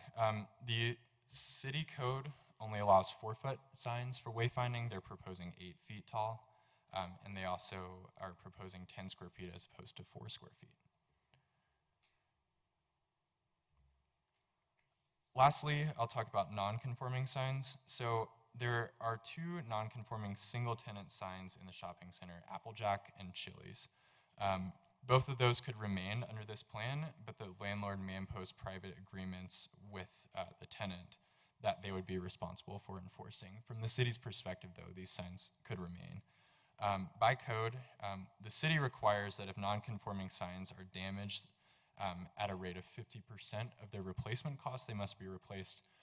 The applicant is actually proposing to reduce that threshold to 33% as a trade-off for allowing those 2 single-tenant signs to remain, but no new single-tenant signs could be built. So a future tenant couldn't come in and want to erect a sign just for their business. They would have to use the multi-tenant signs I explained earlier.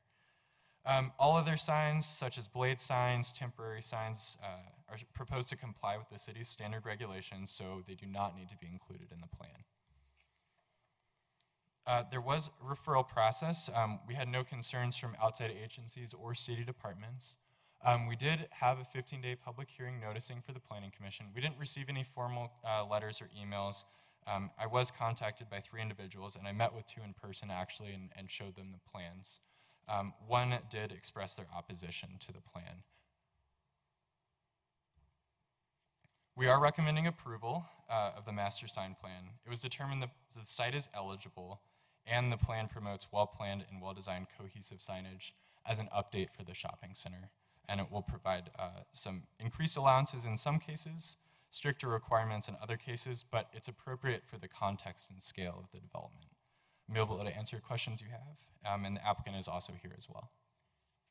Thank you. Commissioner Peterson. Yeah, I just have a couple questions on this. It's probably, it's about illumination. A couple places specify LEDs. One is a wash LED, and one just says LED. So we're not talking bare bulb LED, are we? I didn't hear that last part. Not talking what? Bare bulb LED? No, I think we're referring to electronic message centers. Lauren's correct. So it would be kind of like an electronic message center can be either a fuel price thing, which has the digital prices, or it could be more of those, I don't want to say TV, but kind of video screen, where there'd be more like a television than individual. Which would still be subject to our code's illumination standards, which we just recently adopted in the sign code that has, they go into effect within the next year, actually, where we can have a light meter that reads whether the illumination of that bulb or video screen is too bright or not. So but you do allow like TV screens and changing billboards and the like? We do. It has to, there's limitations on how they change. Do you wanna Right. talk about So there's standards. I believe it's 8-second transition. So it can't just be like a video. It would have to be more of like a PowerPoint where it could change an image every 8 seconds. And that's an industry standard. We actually used to require 15 seconds and changed it to 8 seconds to match other cities. It's an industry standard or it's your standard? It's a municipal standard in terms of the research we did for the sign code. We can have that discussion later. I don't think industries can dictate conditions for cities. So you don't have any flashing electronics, and none of these signs are flashing? Animation's not allowed for any signs in the city. Okay. What about scrolling? Nope. It's a message center, so Can't can move. it scroll? It's got to be an instant change of the message. Okay, and it has, and at an interval? 8 seconds. 8 seconds. Okay. And the plastic box sign illumination? You allow plastic box signs, but are they illuminated plastic box signs? So the applicant's actually proposing to not allow plastic box signs, those rectangular boxes. That was something that they wrote into the sign plan. Okay. Okay, that's all that's fine. I went out there and drove around, and it looks like your plan is a great improvement on what's already there, which is a bit confusing and not terribly obvious. Commissioner Sinbine? Yeah, just a question about the sign at PS1. I mean, it's pretty big, pretty massive compared to what's there now. And there's been, like you mentioned, a lot of disruption on Youngfield in terms of traffic. Putting this thing up, do you have any idea, you know, how long it would take to put up and what it might do to traffic for a short period of time? That'd probably be a good question for the applicant. You're talking about the physical construction of the actual sign and if it impacts traffic. Yeah, maybe the applicant can address that. And any work, just so everyone's aware here, any work that's done in the right-of-way, if you have to close traffic or anything like that, that's all routed through our Public Works Department. So they'll review any applications for closing traffic lanes or rerouting pedestrians, and if that is required. It may be, it may not be. Yeah, often a sign of that size is sort of prefabricated and it's just lifted with a crane pretty quickly. I know that's what happened at the corners, which is big, not quite as big, but they could probably elaborate. Thank you. Commissioner Hanson? Commissioner Larson?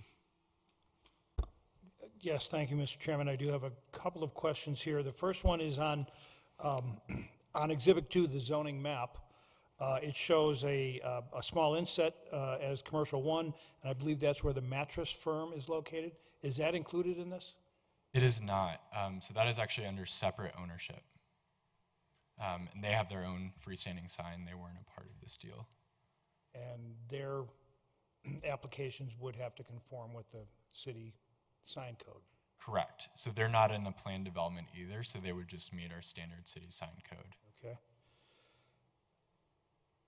Oh, can you explain to me a little bit more about what a wayfinder sign is? Does it indicate just turn left, or does it say turn left to go to the Safeway or the King Super? So it's a directional sign, effectively.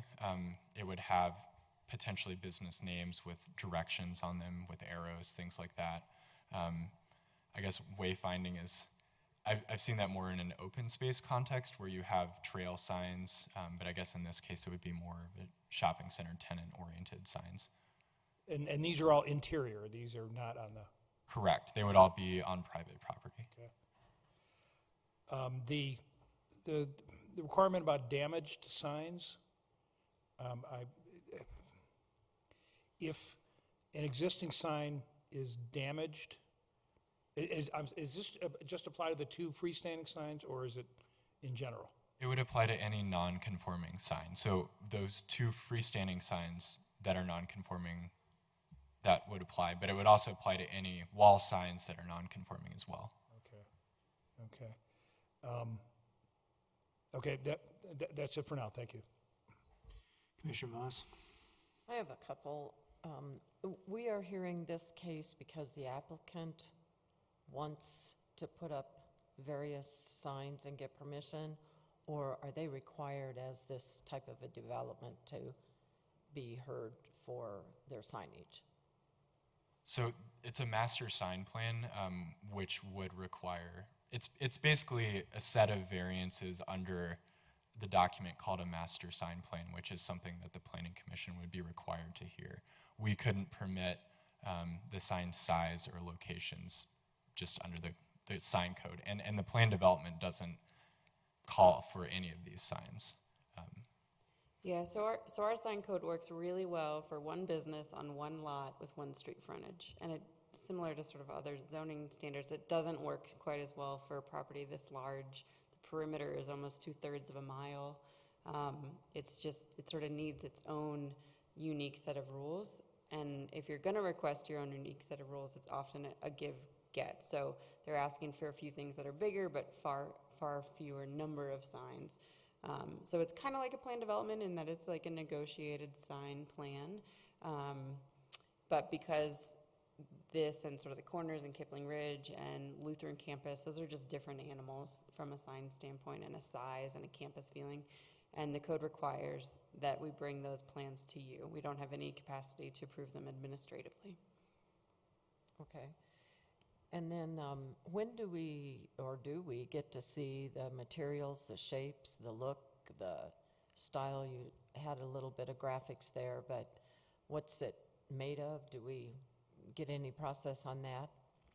Yeah, so there are, I recognize they're black and white, but there are materials on here, and then when they apply for a building permit, all of this is public record, so throughout the process as they're applying for a building permit, you would be able to see like color elevations and things like that if you wanted to.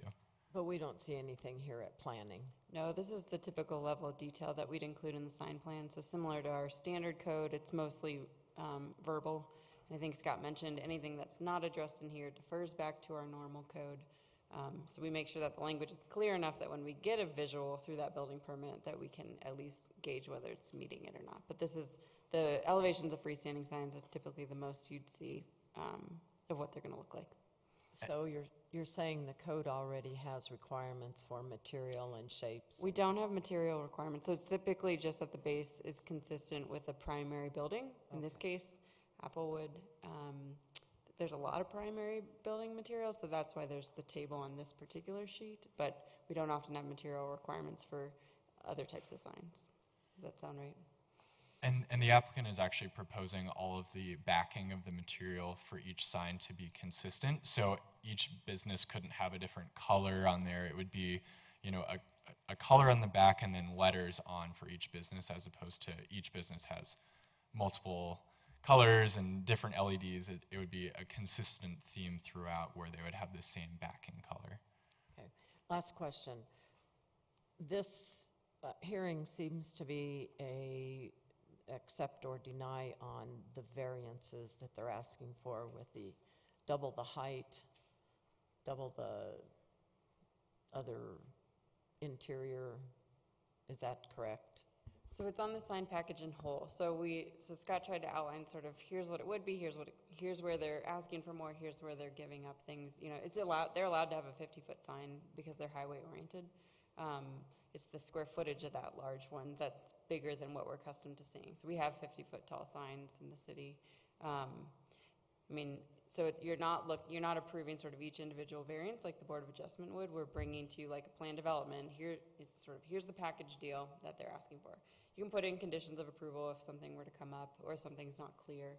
But it's not as much about sort of each individual request as much as, given this context, given this perimeter length, given this size, given there's 20+ businesses here, does this in totality make sense for this shopping center for the long run? We've been working with them and saying this makes sense it makes sense to do a master sign plan. We've been talking about it for years. It just hasn't sort of finally come into fruition. So it's more about sort of the whole package deal. And thank you. And I guess I did have one final one. Those corner signs, are they a wood barbershop sign or attached to the building, stick out from it, those corners? So that would all be regulated under the city code as opposed to the sign plan. So we do allow blade signs, we do allow barbershop poles, things of that nature. And there are specific requirements within the sign code for blade signs. They can only stick out so far, they can only be so large, things like that. But because they weren't proposing to change the standards, it's not included in this package. Okay, thank you. And to add to your point earlier, I should have made it a little bit more clear. This entire site would be eligible for 50-foot tall signs because it's right across from I-70. So anything within a quarter mile of an interstate in Wheat Ridge is allowed 50 feet. And they're actually proposing for 3 of their 4 signs to be shorter. Thank you. Commissioner Leo? Yeah, can you tell me, unless I missed it somewhere, what is the height of the current, the large sign that's in the middle? What is the height of that sign? It's not 50 feet. I think the applicant may know, but I'm not positive. I mean, is it close? I'm trying to conceptually visualize 50 So the existing Applejack sign and the existing Chili's sign are both 50 feet. Oh. Those I know for sure are exactly 50 feet tall. Okay. The shopping center sign, I believe, is a little bit shorter. Okay, no, that's good, because I was trying to visualize it. And there would be 4 freestanding, Correct. right? And is there any point where that could be increased, or is that the package now? That's the package for this, and that would be what is approved. So if the applicant wanted to come in and say, we want a 7th sign or a 9th sign, which I don't think we would get to that point, they would have to come back in with an amendment to the plan. And, you know, there are some abilities to approve administratively, but I think if they were proposing an additional freestanding sign of that scale, it would come back to you guys, Planning Commission. Okay, and just the one final. It is then, it's Regency that's requesting this, correct? Correct. Is that because of all the new, the work over of the whole area, the north area part?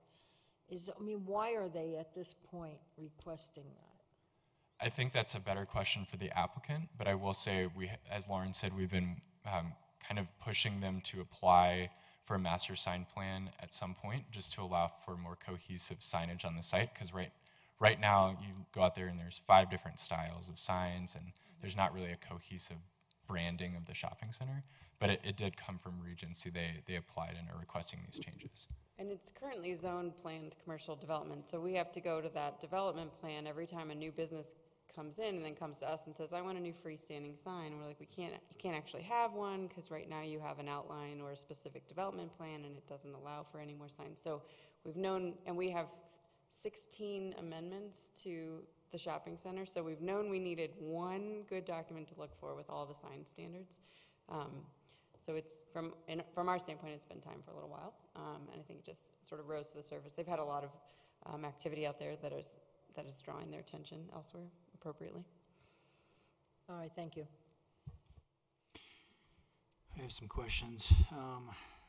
The first one is, you talked about the site triangles don't apply to the freestanding monument sign locations at signalized locations.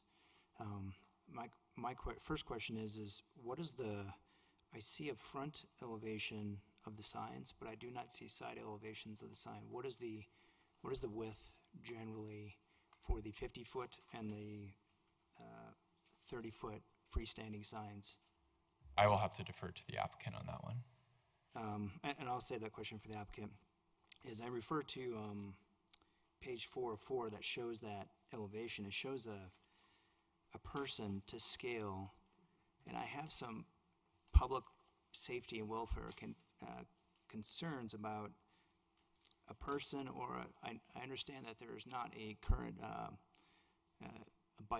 dedicated bike lane along Youngfield, and so therefore you'd probably be on the sidewalk, which I understand is not permitted by the city, but considering life or death with the car, or a fine person probably would bike on the sidewalk.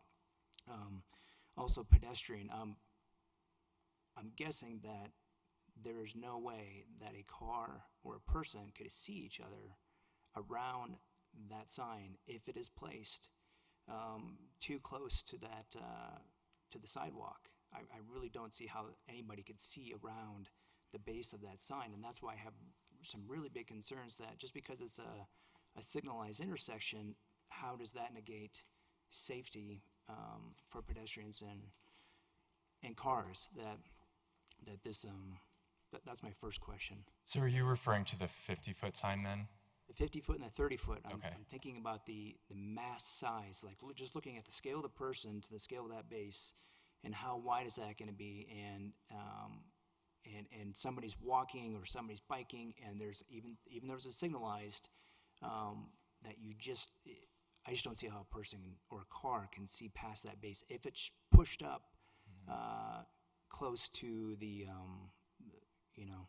let's just say the sidewalk. I'm not going to say that necessarily the flow line, but wherever that edge of the sidewalk is, that I have a huge safety concern over that. So I'll respond, I guess, first to the 50-foot sign. They're proposing a 15-foot setback. The current sign is set back approximately 15 feet. They also, at some point, there will be a 6-foot amenity zone, and then the sidewalk will actually be behind that, an 8-foot sidewalk as opposed to the current about 4-foot wide sidewalk. So things are going to be shifting back.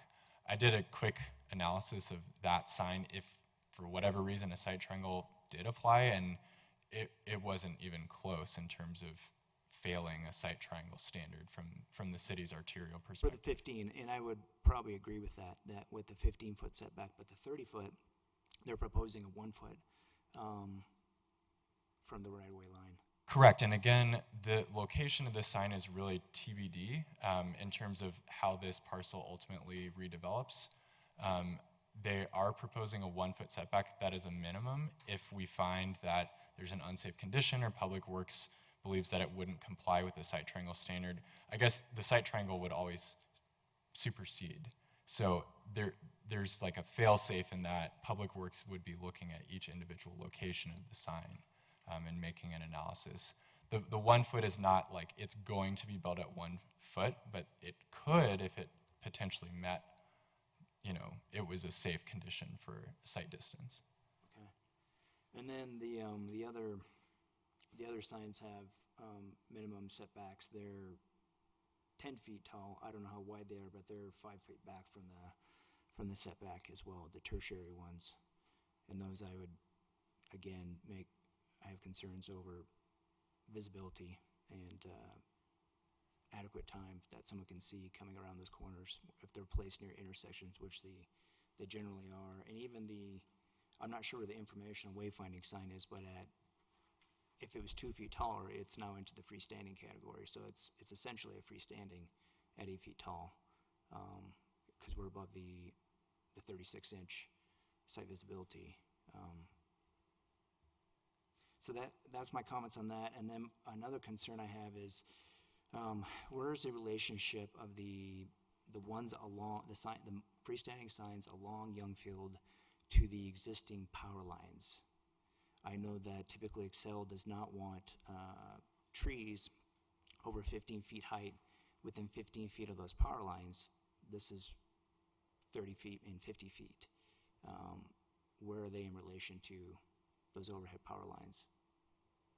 I believe the applicant can maybe corroborate this, but I believe that we're using some of our 1% funds to underground lines along the perimeter of the shopping center. So that's in the future? Mm-hmm. Okay. I was going to go back to the photo to kind of give you some context as well. So this sign is kind of, I think that the new proposed sign would be a little bit back from where this one is. So that wouldn't interfere just as this one doesn't. Yeah. And then, as this northern site redevelops, that would also eventually get undergrounded as well. Excel didn't provide any comments to us, but obviously we wouldn't just allow a sign to be built right directly under a power line. So again, that's something to be considered, but that's really more of a building permit down the line consideration than something that would preclude a site plan or a sign plan approval. And then do you know the number 4 that you're showing right there in that graphic? I know that's proposed, but does the master sign plan incorporate existing as well as the proposed number of freestanding signs for this project? So the master sign plan defines separately the 2 existing non-conforming single-tenant freestanding signs. That's a mouthful, but the Chili's and Applejack signs are defined separately in the package because they are non-conforming and they're single-tenant signs. So they're defined separately. So Okay, I think I understand. So there's 4 proposed, and you're showing the 4 and the other ones that are non-conforming, and so if they ever went away, there's still only 4. Correct. So we wouldn't allow like a new tenant to repurpose the Chili's sign, for example. I mean, I guess that's a private agreement with the tenant and landlord because it's a non-conforming sign and that's allowed. But we wouldn't allow an additional new freestanding sign for a single tenant if, for whatever reason, Chili's sign was demolished. And the existing multi-tenant signs are going away, is that correct? Correct. Yeah, so this one would be replaced by the 50-foot sign, and then this is another, the Walmart sign was another freestanding single-tenant sign, and that's being replaced by the new multi-tenant sign. I have no further questions for staff. Are there any other questions for staff? One more, Ken. Is there I'm looking at this 1.5 to 1 ratio for wall signs. It's a 50% increase in the allowed square footage. I think it's true that that like a wall sign that's script, the square footage is determined by a rectangle around the script. Right. So I'm looking at the King Supers. That has a very, very long, I don't know, there aren't dimensions on here, but that has a very long frontage. And so they can have a wall sign that's 1.5 times the frontage? Yes, so is there go ahead. when it's not a box sign or a cabinet sign, on other sign plans we've had, which doesn't set the precedent, but because when you go to channel letters, they're usually smaller than that box would be. So because you draw the smallest polygon is essentially how we do it. The smallest polygon that we can logically create the area for is why the ratio typically increases when we want to see more channel letters versus the boxes or the cabinets from a visual standpoint, and that's part of that give-get that's being proposed. Okay, so King Supers has a long frontage. Is there a maximum size to a wall sign?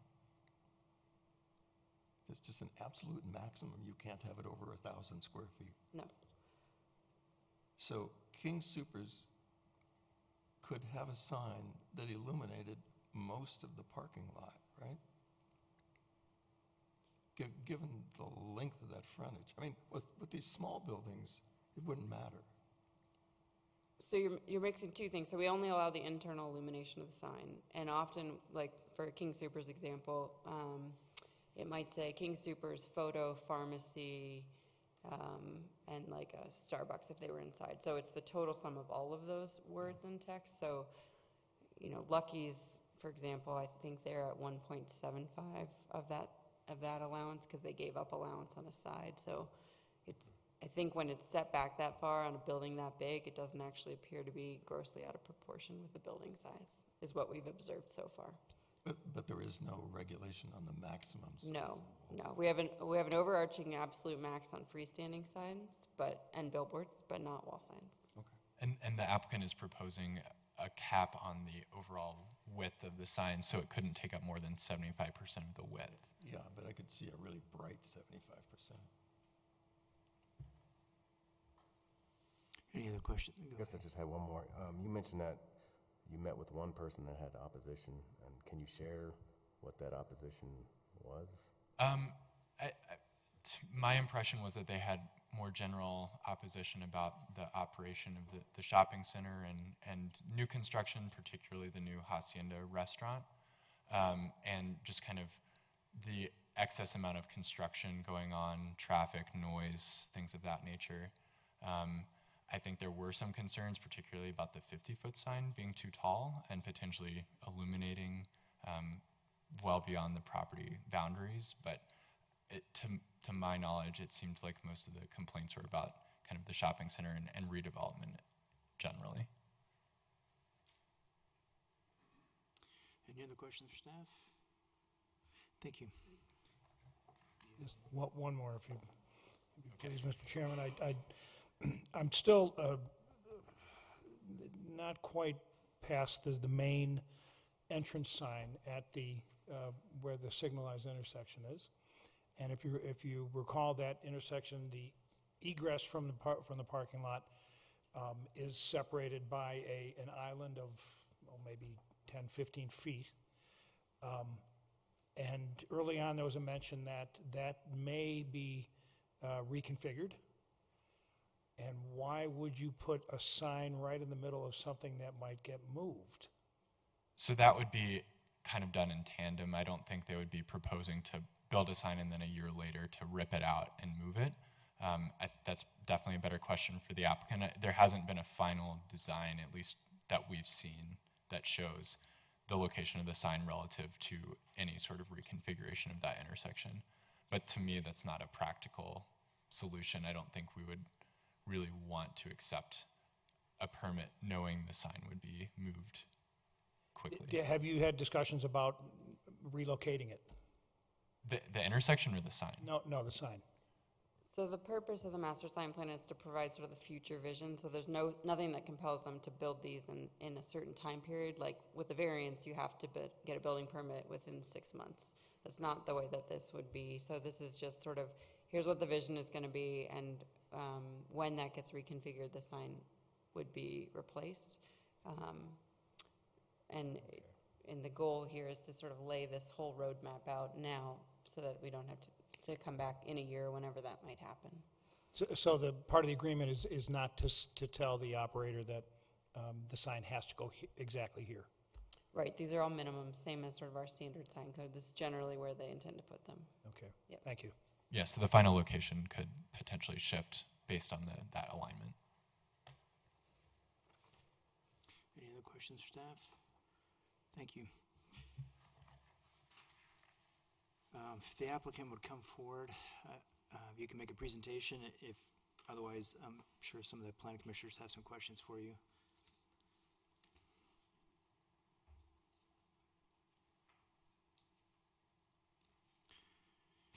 If you could state your name and address. Good evening. My name's Tom Metzger with Regency Centers, 8480 East Orchard Road, Suite 6900, Greenwood Village, Colorado. I do have some of the artwork for the signs that I can pass along. I just have the one copy, but if you want to pass it down. There's 3 pages, so the first one's the 50-footer, the second page is the 30-footer, and that has the widths of the signs also.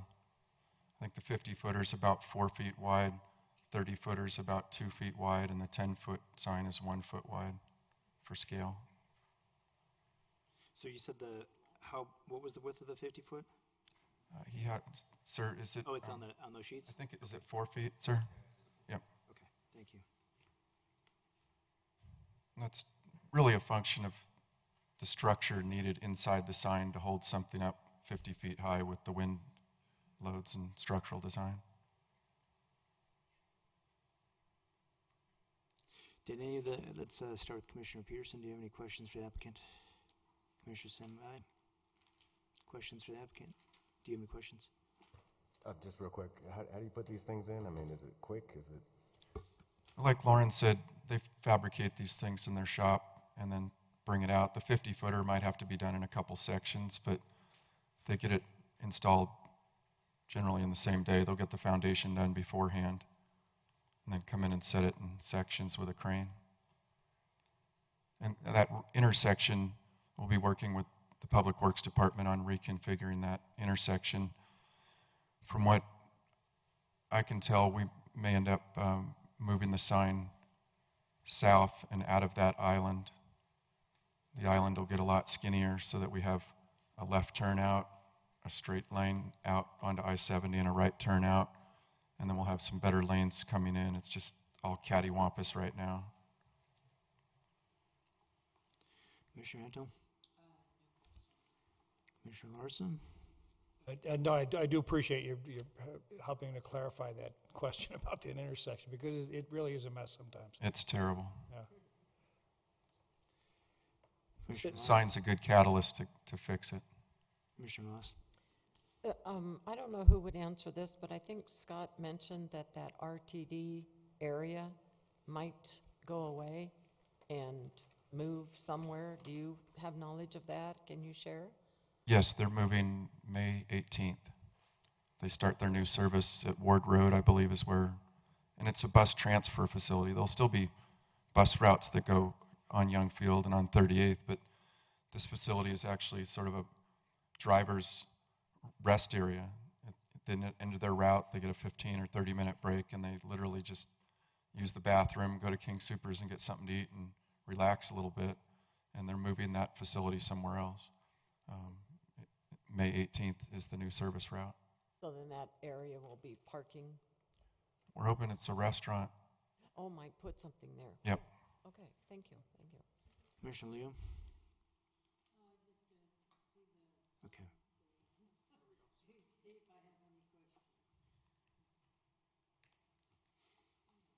If I could just add one more, I won't call it the 4 sign, but the sign on 38th will be a 10-foot, no, I'm sorry, it'll be a 10-foot, the same size as the one on 32nd, right? Oh, right, okay, and so that one would be oriented, that one would be oriented to face the traffic going east and west on 38th. It would be perpendicular to 38th so that eastbound and westbound traffic, it's 2 faced signs so that each be able to see either direction. Okay, thank you. I don't have any questions either. Do any other commissioners have any more questions for the applicant? Thank you. I do have one point of clarification. It wasn't until I listened to Scott read it. With respect to the non-conforming freestanding, or the non-conforming signs, our intent with lowering the percentage from the city standard of 50% when it's damaged, it needs to be replaced, it can't be repaired if it's non-conforming. Our intent for that, lowering it to 33%, was really for non-conforming wall signs. So if a tenant has a box sign, for example, box signs are not going to be allowed in the future, but passing this sign plan wouldn't obligate the tenant to replace their sign. We would just eventually phase those out as a tenant rolls over and leaves. But we don't want to impose a burden on a small business that, we've changed the sign criteria and maybe they built a sign 2 or 3 years ago. We wouldn't want to have to force them to change the sign. But the idea is if one of those non-conforming signs is starting to become worn out and look bad and maybe gets damaged, that's a trigger to get rid of it. We do want to get rid of the non-conforming signs, but not put a financial burden on the tenants. It really wasn't our intent on the 2 non-conforming freestanding signs to impose that same burden. For example, the Applejack sign years ago blew over in a windstorm. The way it's written right now, that would mean he couldn't put it back up, and I don't think any of us want Applejacks not to have a freestanding sign. So that wasn't our intent. If it's okay, we could maybe clarify that to say that the non-conforming replacement standard is for wall signs. And sorry I didn't pick up that sooner. Yes. Tom is actually correct on that point.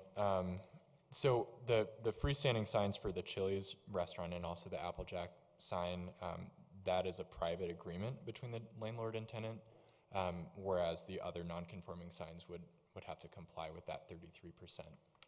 So they have a separate private agreement for those signs specifically. And the question came up that Scott addressed. If Chili's leaves, that sign is gone.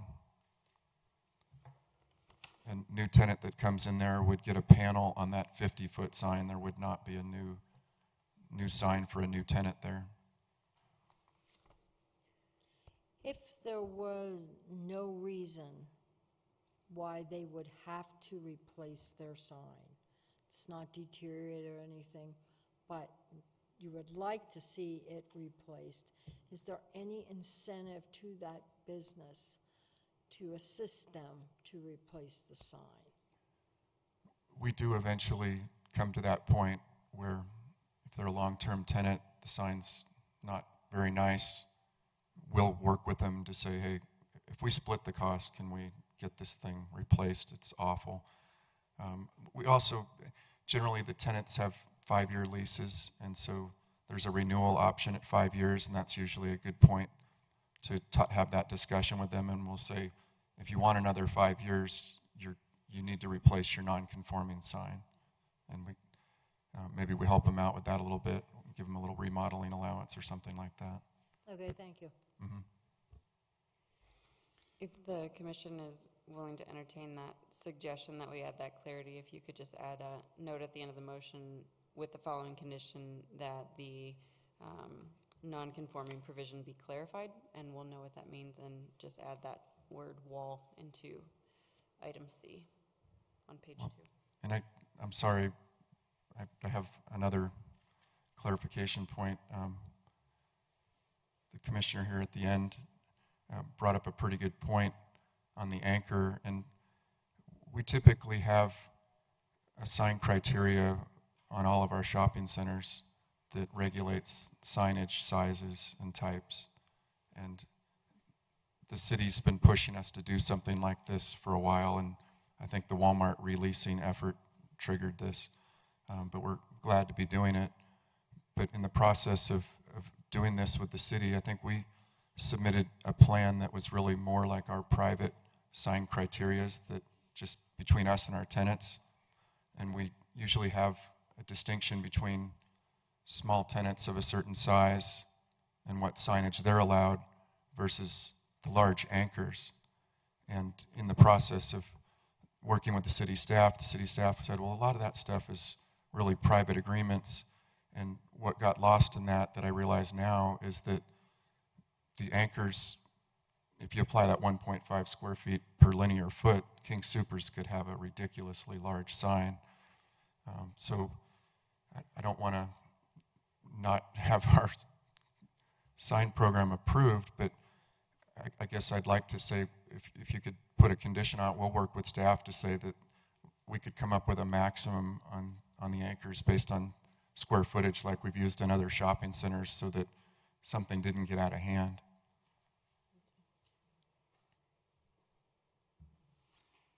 Thank you. Are there any other questions for the applicants? Thank you. Thank you. Okay, I will now move into the citizens forum. I see no one in the audience, so I will close the citizens forum. Would the commissioners, we could either entertain a motion now and then go through that, and then we can have a discussion, or if you want to have a discussion first before we go through the motion, that is another option. I suggest we put a motion out there and then have a discussion. We could use maybe one more run through on the conditions. Sure. So if I could recommend that after reason number 3, you put something about, and with the following conditions. 1, an edit be made to bullet C on page 2 regarding non-conforming signs to clarify the damage for wall signs. And condition 2 be that the applicant work with staff to create a maximum size allowance for wall signs for a tenant over a certain square footage. And if you didn't want to read that back verbatim, you could just make the motion and say, and with the conditions as presented by staff, and we will capture that.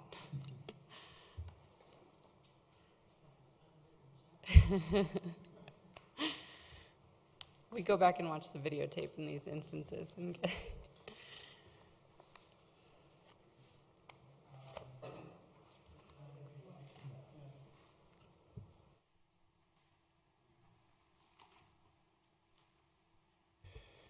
Mr. Chairman, I'd like to suggest a motion here I move to approve case number WZ-18-23, a request for approval of a master sign plan for a planned commercial development located on the east side of Youngfield Street between 32nd Avenue and 38th Avenue for the following reasons. The site is eligible for a master sign plan. Number 2, the master sign plan promotes a well-planned and well-designed signage. And number 3, the master plan is consistent with the intent of the sign code and is appropriate for the context of the development. And we'd like to add a condition regarding the discussion held this evening on non-conforming signs.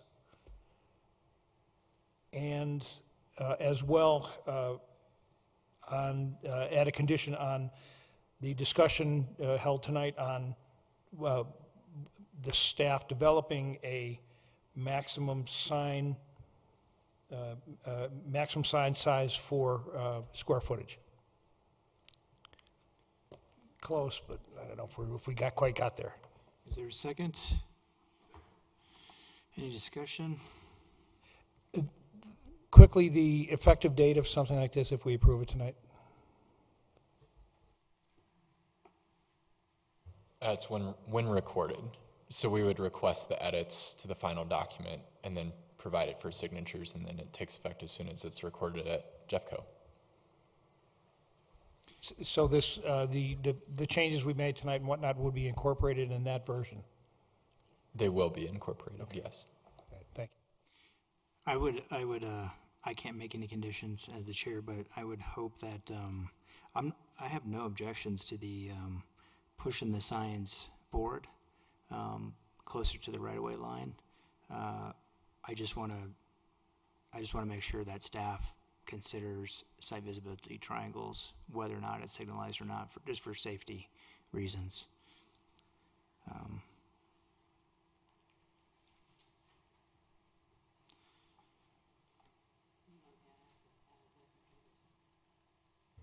Let me I think that it's already a provision in the sign code that you have to meet the site triangle.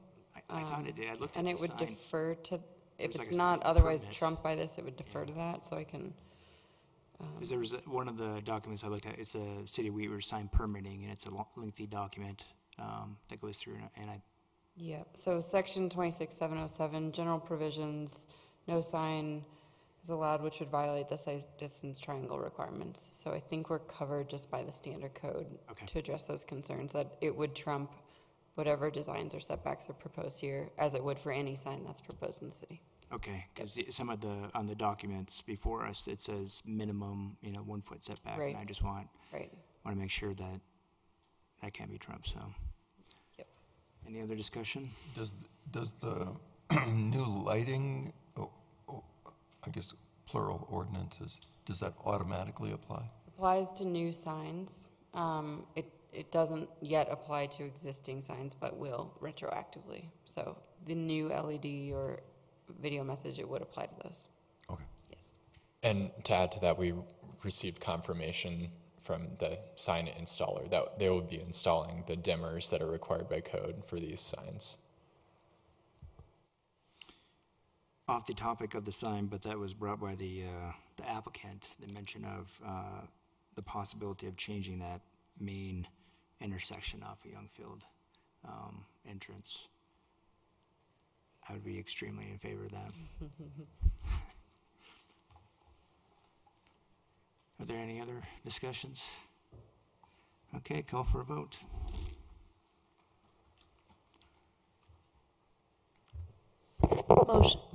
Motion passed 7-0. Thank you.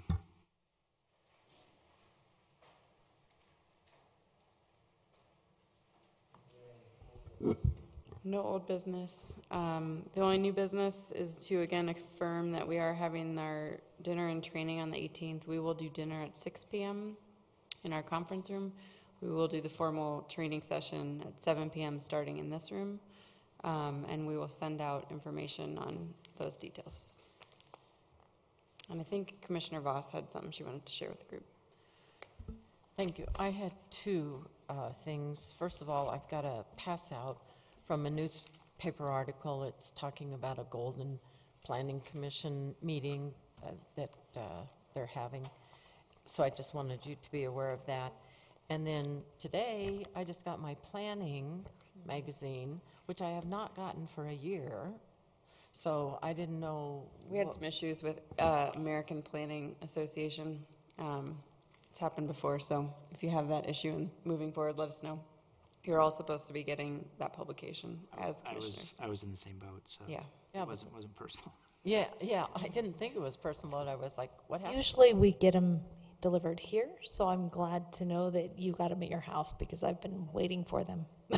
Well, I have been getting it at the house, but like all last year, none. Yeah. So I don't know. We don't either. Oh, The okay.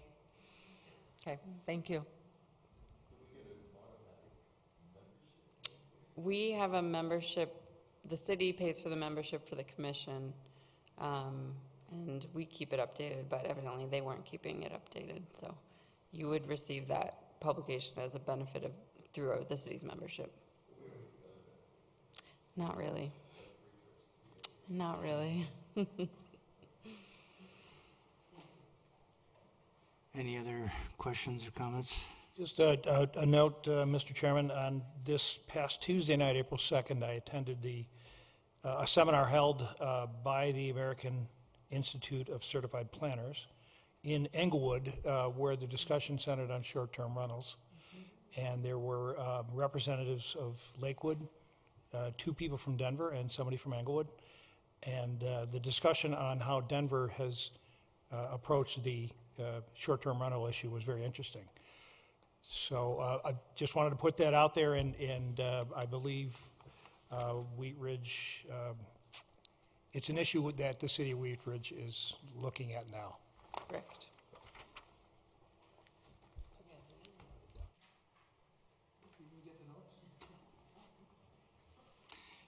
Any other questions or comments? Is there a motion to adjourn? Motion we adjourn? Second? Second. Any discussion? Call for vote. Motion passed 7-0.